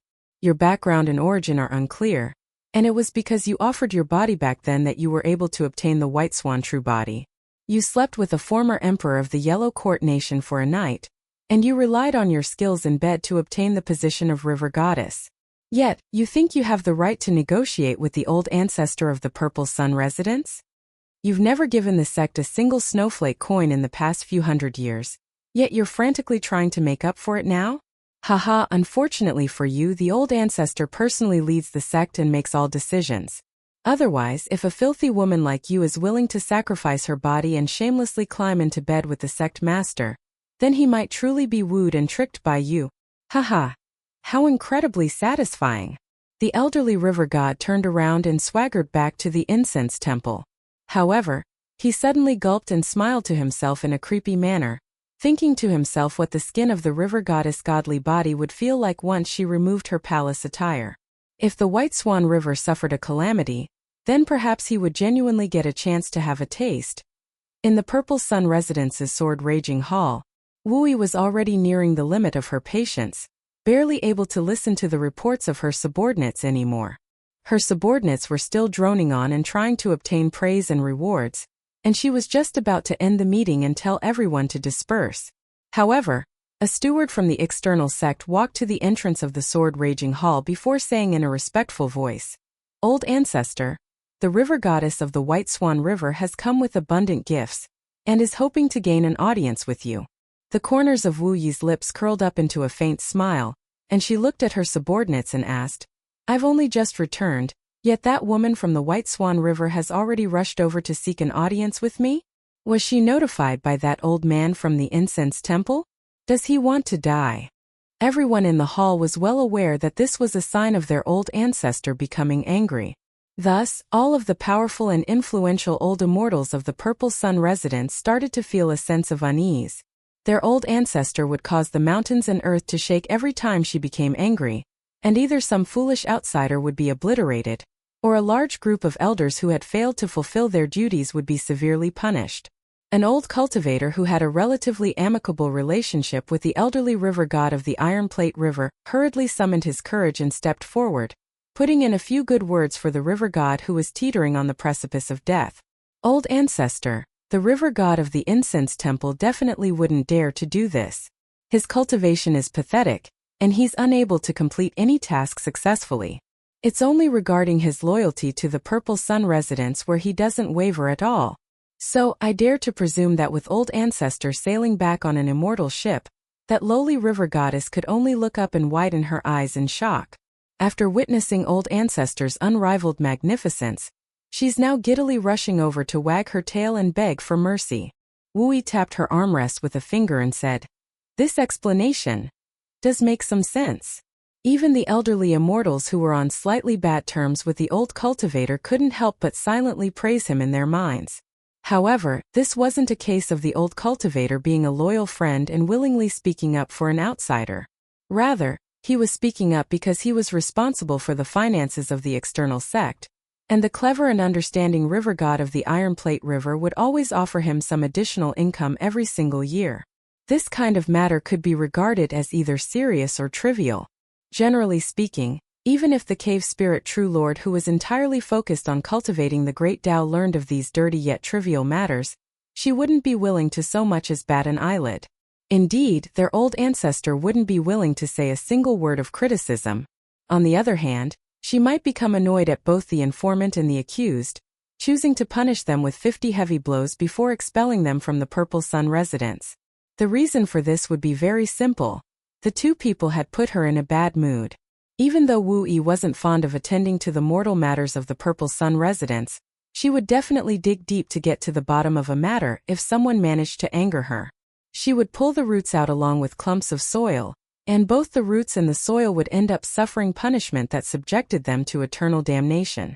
She was truly a merciless person.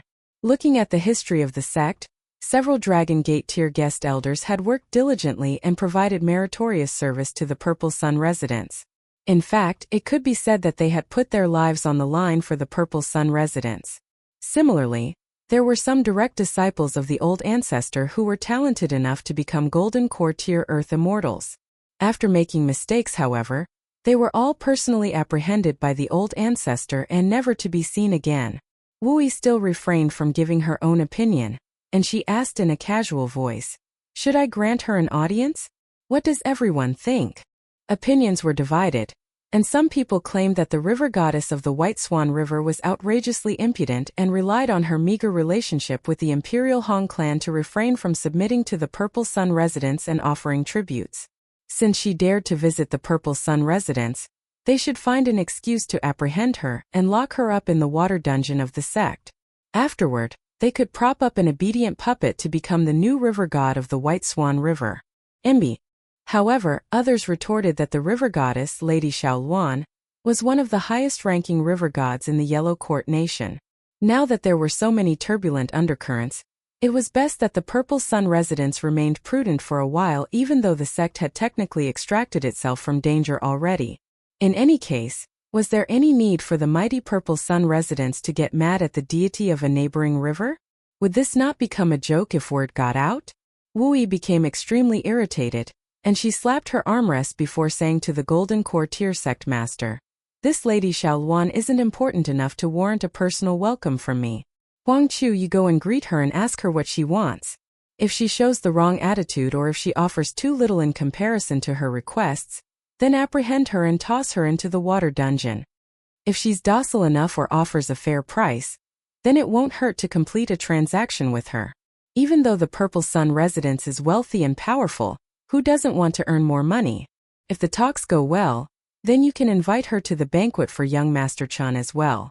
However, remember to, position her seat closest to the entrance of the hall." Sect Master Huang Chu cupped his fists and accepted the old ancestor's commands. Wu Yi swept her gaze over everyone before saying with an amused smile, "I could turn a blind eye to your behavior when I was away from the sect. Now that I'm back, however, you'll be taking me for a fool if you show strong personal interests when carrying out tasks."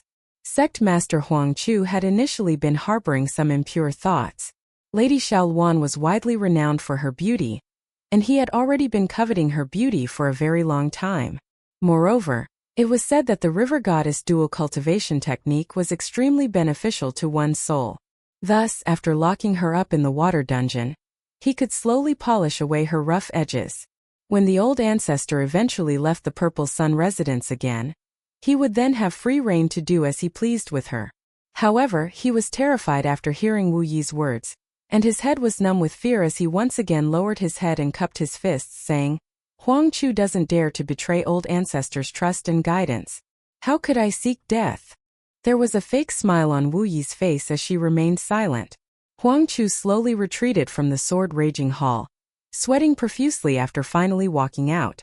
The others felt a slight sense of glee at the sect master's misfortune as they gradually left the hall one after another. Wu Yi suddenly furrowed her brows and reached forward to grab a streak of light that was slicing through the air. This was a flying sword message that completely ignored the formations of the Purple Sun residence. This implied astonishing power, and she didn't need to think to know that this was definitely a letter from her father, someone who had gone to become the deputy mountain master of a Confucian academy or whatnot. Wu Yi rubbed her glabella after reading the letter. She was feeling a massive headache and an irrepressible rage. She pulverized the armrest of the sandalwood throne with a single strike. She was already more than hospitable enough, so what more could she possibly do? Perhaps she needed to respect and revere Chun Ping'an as if he were her ancestor? Upon thinking of her father's dark expression, however, a shadow fell across Wu Yi's face. In the end, she heaved a long sigh and decided to relent. In any case, she would only need to tolerate this for 1 or 2 days. Night arrived, and the bright lights illuminating the Purple Chi Palace made it seem as if it were day. The sect was hosting a grand banquet tonight, and the location for the banquet would be the vast snow hall, a hall especially used for welcoming the most esteemed guests. River goddess Xiaoluan of the White Swan River made her way to the vast snow hall along with her personal maidservant as well as Sun Dengxian and the 2 other men. A young female cultivator from the Purple Sun residence walked in front and guided them to the banquet. Lady Xiaoluan had already completed negotiations with sect master Huang Chu, yet she had a nagging feeling that he appeared a little reserved for whatever reason. He was nowhere near as confident and spirited as he usually was when he visited the various other immortal forces and clans. Huang Chu also organized some accommodation for them, placing them in a remote corner of the Purple Sun residence. Indeed, they naturally wouldn't be offered accommodation in the Purple Chi Palace, a treasure storage building that could essentially be regarded as Wu Yi's private residence. Moreover, there was only a single third-tier external disciple attending to their daily needs. Even so, the measly female cultivator didn't show any respect toward the formal river goddess of the White Swan River, putting on full display the deeply ingrained haughtiness of disciples from the Purple Sun residence. With the exception of Lady Xiaoluan, the expressions of her maidservant and the 3 men had all become quite dark. Meanwhile, Lady Xiaoluan had remained calm and composed the entire time. Afterward, something even more absurd and infuriating took place, causing the maidservant and Sun Dengxian to lose their temper and humph coldly. After the third-tier female cultivator entered the Purple Chi Palace with fear and trepidation, it was as if she were treading on eggs as she slowly walked forward. She couldn't help this, as there were far too many stories surrounding the Purple Chi Palace that struck her with awe and fear. In the end, she only made it halfway to the vast snow hall before roughly pointing out its location to the 5 guests, telling Lady Xiaoluan and the others to look for the hall themselves. In any case, their seats were right beside the entrance, so it would definitely be very easy to find. Lady Xiaoluan tried to console her maidservant and Sun Dengxian, yet this was to little avail. She could only smile bitterly as she led the way and walked to the banquet hall. After making their way around a spirit wall, however, they coincidentally came across another group of people in the corridor.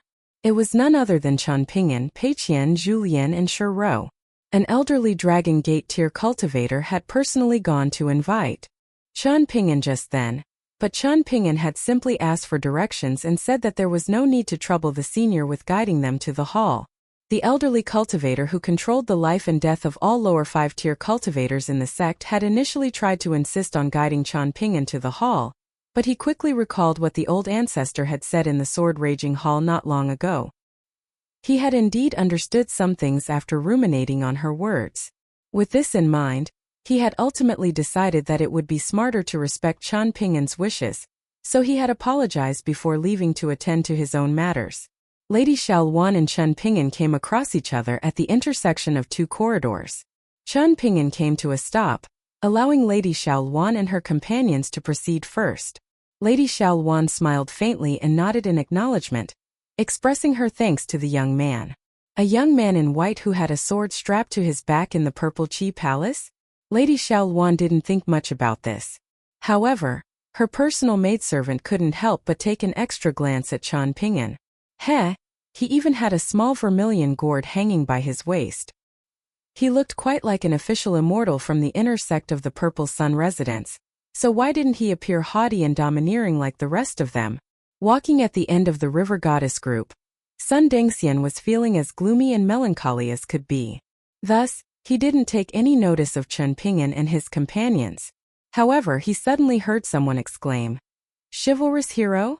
Sun Dengxian ignored this and continued to walk forward. However, the person immediately continued, "Chivalrous hero, we met each other in front of the rundown temple at the Centipede Mountain Range." Sun Dengxian faltered for a brief moment before stopping and turning around. Looking at the young man in white who had a dazzling smile on his face, he asked, And you are? Chen Pingyan hurriedly walked up to Sun Dengxian and replied with a smile. Chivalrous hero. Do you still remember our encounter near the rundown temple? I was with 2 little children, a little boy in azure and a little girl in pink. After you and your companions subdued the demons and slayed the fiends, you were even kind enough to remind me to be careful, saying that not everyone from the mountains is so open-minded and able to accept someone traveling around with 2 beasts that have become spirits. Sun Dengxian finally recalled their encounter, and he laughed heartily and exclaimed, Haha, so it's actually you. Chen Pingyan scratched his head and said in slight embarrassment, I've grown quite a bit taller these past 2 years, and I'm also dressed completely differently from before, so it's only normal that you didn't recognize me. Sun Dengxian forcefully slapped Chen Pingyan on the shoulder and remarked, Not bad, young lad, not bad at all. You've already made a huge name for yourself, and are even able to attend a banquet at the Purple Chi Palace. Our seats probably won't be too far apart in a moment, so we should definitely enjoy a few drinks together. Chen Pingyan simply nodded and said yes with a wide smile. Back then, Sun Dengxian had wielded a small silver saber when hunting down the beautiful fox spirit with his companions. He had almost engaged in a conflict with some descendants of officials traveling around the cultivation world as well, but he had ultimately avoided trouble and managed to capture the extremely cruel fox spirit. If Chen Pingyan remembered correctly, the fox spirit had referred to herself as Lady Qingya. That brief chance encounter had left a deep impression on Chen Pingyan. In fact, it could be said that Chen Pingyan's rough impression of the cultivation world, his understanding of the concepts of chivalrous heroes and subduing demons, and his understanding of how to truly view the dangers of the cultivation world had all been shaped by that chance encounter as well as the battles that he had witnessed. And now, he was surprisingly able to meet that straightforward man once again in the Purple Sun residence. Chen Pingyan felt was a very pleasant surprise. While Chen Pingyan was lost in delight, Pei Qian widened her eyes in shock. That random 6th-tier martial artist from the Yellow Court Nation had actually dared to forcefully slap her master on the shoulder. Julian smiled faintly upon seeing this, while Shi Rou's eyelids involuntarily started to quiver. She thought to herself that if Cui Dongshan were present, this blind and crude martial artist from the cultivation world would most likely lose his life. Walking in front of Sun Dengxian, Lady Xiaoluan and the others also heard the commotion behind them. After they stopped and turned around, Sun Dengxian smiled and introduced Chen Pingyan to them, laughing heartily and saying, This little brother is the young lad whom I mentioned to you guys before. Even though he's young, his fist intent is quite impressive, and his courage is even greater. He was only a 3rd or 4th tier martial artist back then, yet he actually dared to travel around the cultivation world with 2 small demons. Compared to that bunch of useless descendants of officials, this young hero was far more knowledgeable and experienced in the cultivation world. Even though a faint smile once again appeared on the beautiful and graceful Lady Xiaoluan's face, her personal maidservant was already signaling to Sun Dengxian with her eyes, telling him not to waste any more time here. They needed to make haste and go to the vast snow hall to attend the banquet, lest they invite any unwanted trouble. One of the old men also suggested, Little son, the 2 of you can chat as you walk. Sun Dengxian felt slightly annoyed, but fortunately, Chen Pingyan smiled and said, Going to the banquet is more important. Chivalrous hero is your surname, son? My name is Chen Pingyan, and it's okay for you to directly call me by my name. Sun Dengxian was a straightforward and open-minded cultivator from the cultivation world, so he didn't try to act polite as he replied, Sure thing, then I'll call you Chen Pingyan. Lady Xiaoluan continued to make her way to the vast snow hall. Meanwhile, Sun Dengxian walked at the back of the group to chat with Chen Pingyan. At this moment, someone suddenly scolded them from the other end of the corridor, shouting, What's wrong with you people? Do you want the old ancestor and sect master to wait for you to enter and sit down before commencing the banquet? Lady Xiaoluan, how domineering of you! This was a steward from the internal sect who had hurriedly walked over from the other end of the corridor.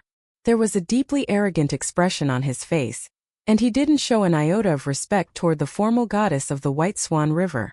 After scolding the river goddess and her companions, the steward turned around with a dark expression and ordered, Hurry up and follow me. Stop dawdling around. Lady Xiaoluan narrowed her eyes as she walked behind the steward, but she exhaled softly and her expression quickly returned to normal. Sun Dengxian cursed under his breath. Chun Ping'an remained silent. All of the middle 5-tier cultivators of the Purple Sun residence were already gathered in the vast snow hall. Lady Xiaoluan slowed down after arriving at the entrance of the large hall, and this was because she could feel piercing gazes all over her body. The steward stood at the door and blatantly stared at the river goddess, scolding in a low voice. "Hurry up, go inside and sit down." Lady Xiaoluan was expressionless as she stepped over the door threshold. The steward was happy to scold the river goddess, but he simply smiled coldly at her maidservant and 2 friends from the cultivation world, people who were as measly as insects. When the steward saw Sun Dengxian happily chatting away with a certain person, however, the smile on his face instantly froze, with beads of cold sweat immediately appearing on his forehead. Sun Dengxian was slightly puzzled, and he couldn't make heads or tails of the situation no matter how he racked his brain. That being the case, he pushed the matter aside and directly strode into the large hall. Chun Ping'an's expression was normal as he strode into the vast snow hall 1 step behind Sun Dengxian. Lady Xiaoluan and her 3 companions sat down, and sure enough, their seats were located closest to the entrance of the vast snow hall.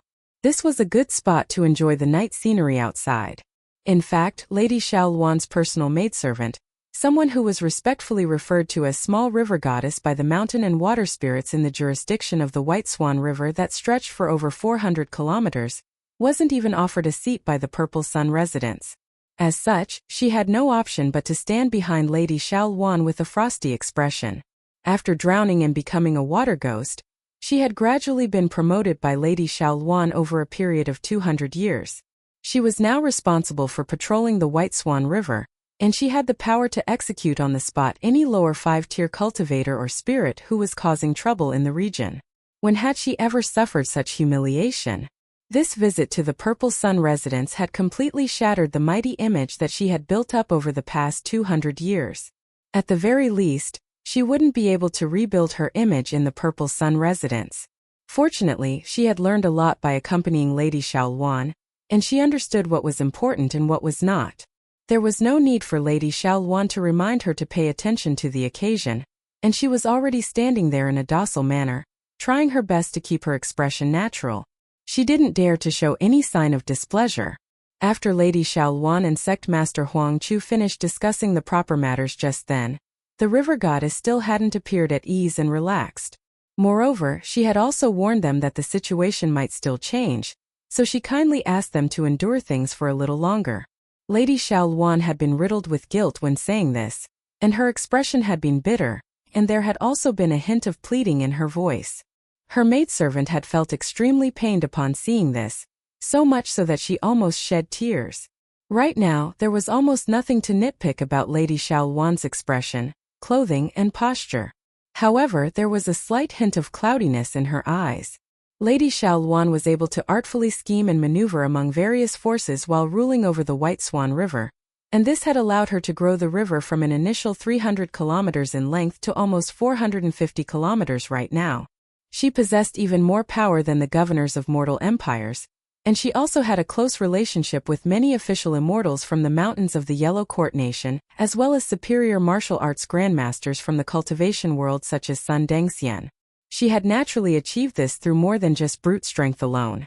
Sure enough, Wu Yi, who was sitting in the host spot in a lazy posture, surprisingly smiled and stood up when she saw Chun Ping'an walking into the vast snow hall. This was the founding ancestor of the Purple Sun residence, who was unwilling to even grant an audience to Lady Xiaoluan. Wu Yi then walked down the steps and over to Chun Ping'an and his companions, grabbing Chun Ping'an's arm and saying with a hearty smile, "We didn't dare to commence the banquet and bring in the food before young Master Chun arrived at the vast snow hall." Chun Ping'an's fist intent had already become a natural part of his aura, but he involuntarily became a little tense after his arm was suddenly grabbed by a woman who could still be regarded as a stranger. However, it wouldn't be good for him to break free from Wu Yi's intimate grip in front of so many watchful eyes, so he could endure the discomfort as he walked to his seat with her. Including Sect Master Huang Chu, all of the powerful cultivators of the sect were astounded by what they saw, becoming increasingly convinced that the young man called Chun Ping'an had an incredible status. Perhaps he was their old ancestor's lover? However, the likelihood of this was very slim, seeing that their old ancestor had never had a Dao partner from founding the Purple Sun residence until now. Wu Yi was entirely focused on the Great Tao, and she had no interest in romantic relationships with other people. That being the case, perhaps Qian Ping'an was a relative of the Great Li Empire's imperial Song clan who had traveled to the Yellow Court Nation?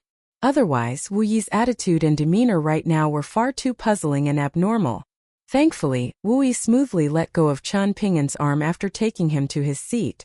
She walked back to her spot and sat down, and she continued to give Qian Ping'an special treatment as she said in a friendly and familiar manner, "Young Master Qian, ignoring everything else about the Purple Sun residence, our old flood dragon yearning wine is renowned throughout the lands. I'm not trying to boast or anything, but even a former emperor from the Great Sui Nation's Gao clan once privately asked the Yellow Court Nation's Imperial Hong clan to obtain 60 pots of old flood dragon yearning wine from us each year. This wine has already been placed on each person's table, and there'll naturally be someone to refill your cups once you finish drinking. We definitely won't leave your cups empty, so feel free to drink to your heart's content. We won't conclude this banquet until we're thoroughly drunk." Dozens of young and beautiful female cultivators from the Purple Sun residence were working as maidservants and bringing food and wine to the tables of the guests. They were wearing brand new and colorful clothes, and they were like graceful butterflies as they rushed out from the two sides of the banquet hall. Wu Yi stood up and raised her wine cup, saying, "I offer this first toast to young Master Qian. It's my great honor to have young Master Qian visit my Purple Sun residence." Hearing this, everyone in the room could only stand up and raise a toast to Qian Ping'an. This was a huge honor in the Yellow Court Nation. In fact, even the emperor of the Yellow Court Nation might not have enjoyed such privileged treatment from Wu Yi if he personally visited the Purple Qi Palace. After Qian Ping'an and his companions sat down, Sun Dengxian was still yet to come back to his senses. He was dazedly sitting on his chair, and it was only when his friend kicked him in warning that he hurriedly stood up. Qian Ping'an could only say thanks and down his wine in a single gulp. There were also 2 pots of old flood dragon yearning wine placed on the small and exquisite table in front of Pei Qian. However, the Purple Sun residence was extremely thoughtful, and they had also prepared a pot of sweet and refreshing fruit juice for the little girl, causing her to feel extremely happy as she stood up and raised her cup. The Purple Sun residence was truly a great place. Pei Qian decided that she would definitely mention this to her master again and again, making sure that he always heard about it day and night. She would suggest to her master that they visit the Purple Sun residence more often in the future. Even though Wu Yi couldn't be regarded as very beautiful, her looks were far inferior to Huang Ting and Yao Jinji. She was a good person who was very hospitable to her guests. Indeed, there was absolutely nothing for Pei Qian to nitpick. In any case, she wasn't asking her master to marry Wu Yi and take her home or anything, so her looks and whatnot weren't important at all. Afterward, Wu Yi didn't put too much focus on Qian Ping'an, and the extravagant banquet proceeded like an ordinary banquet in the mountains. There were all kinds of delicacies from the mountains and the seas, and the many plates of food were brought to the tables by the slender and graceful female cultivators who were weaving through the clinking wine cups like kaleidoscopes of colorful butterflies. Huang Chu also lived up to his position as sect master of the Purple Sun residence, and he spoke with a silver tongue as he stood up and raised a toast to Wu Yi. His words were eloquent, and he won many shouts of approval from around the banquet hall. Wu Yi didn't speak much, but she appeared far more approachable and friendly at tonight's banquet than the previous banquets that she had hosted at the sect. She was like a completely different person, and even went as far as to voluntarily recount a few interesting stories from the mountains. The immortals of the Purple Sun residence naturally laughed in delight as they listened on. In reality, Wu Yi was a relatively serious person who didn't smile much. As such, the stories would have appeared far livelier if they were told by Huang Chu, and he might have done no worse than a legitimate storyteller. Meanwhile, Qian Ping'an genuinely didn't find the stories very funny now that they were being told by Wu Yi. Even so, the vast snow hall was filled with laughter and happy chatter, with each person appearing more sincere and delighted than the next. Perhaps this could also be regarded as part of the cultivation world. The first time that Qian Ping'an had developed such a feeling was actually during his trip to the ethereal lotus flower blessed land when he had gone to a restaurant and met with the emperor of the Southern Garden Nation following the conclusion of the great battle. Lady Xiaoluan slowly stood up with a wine cup in her hand.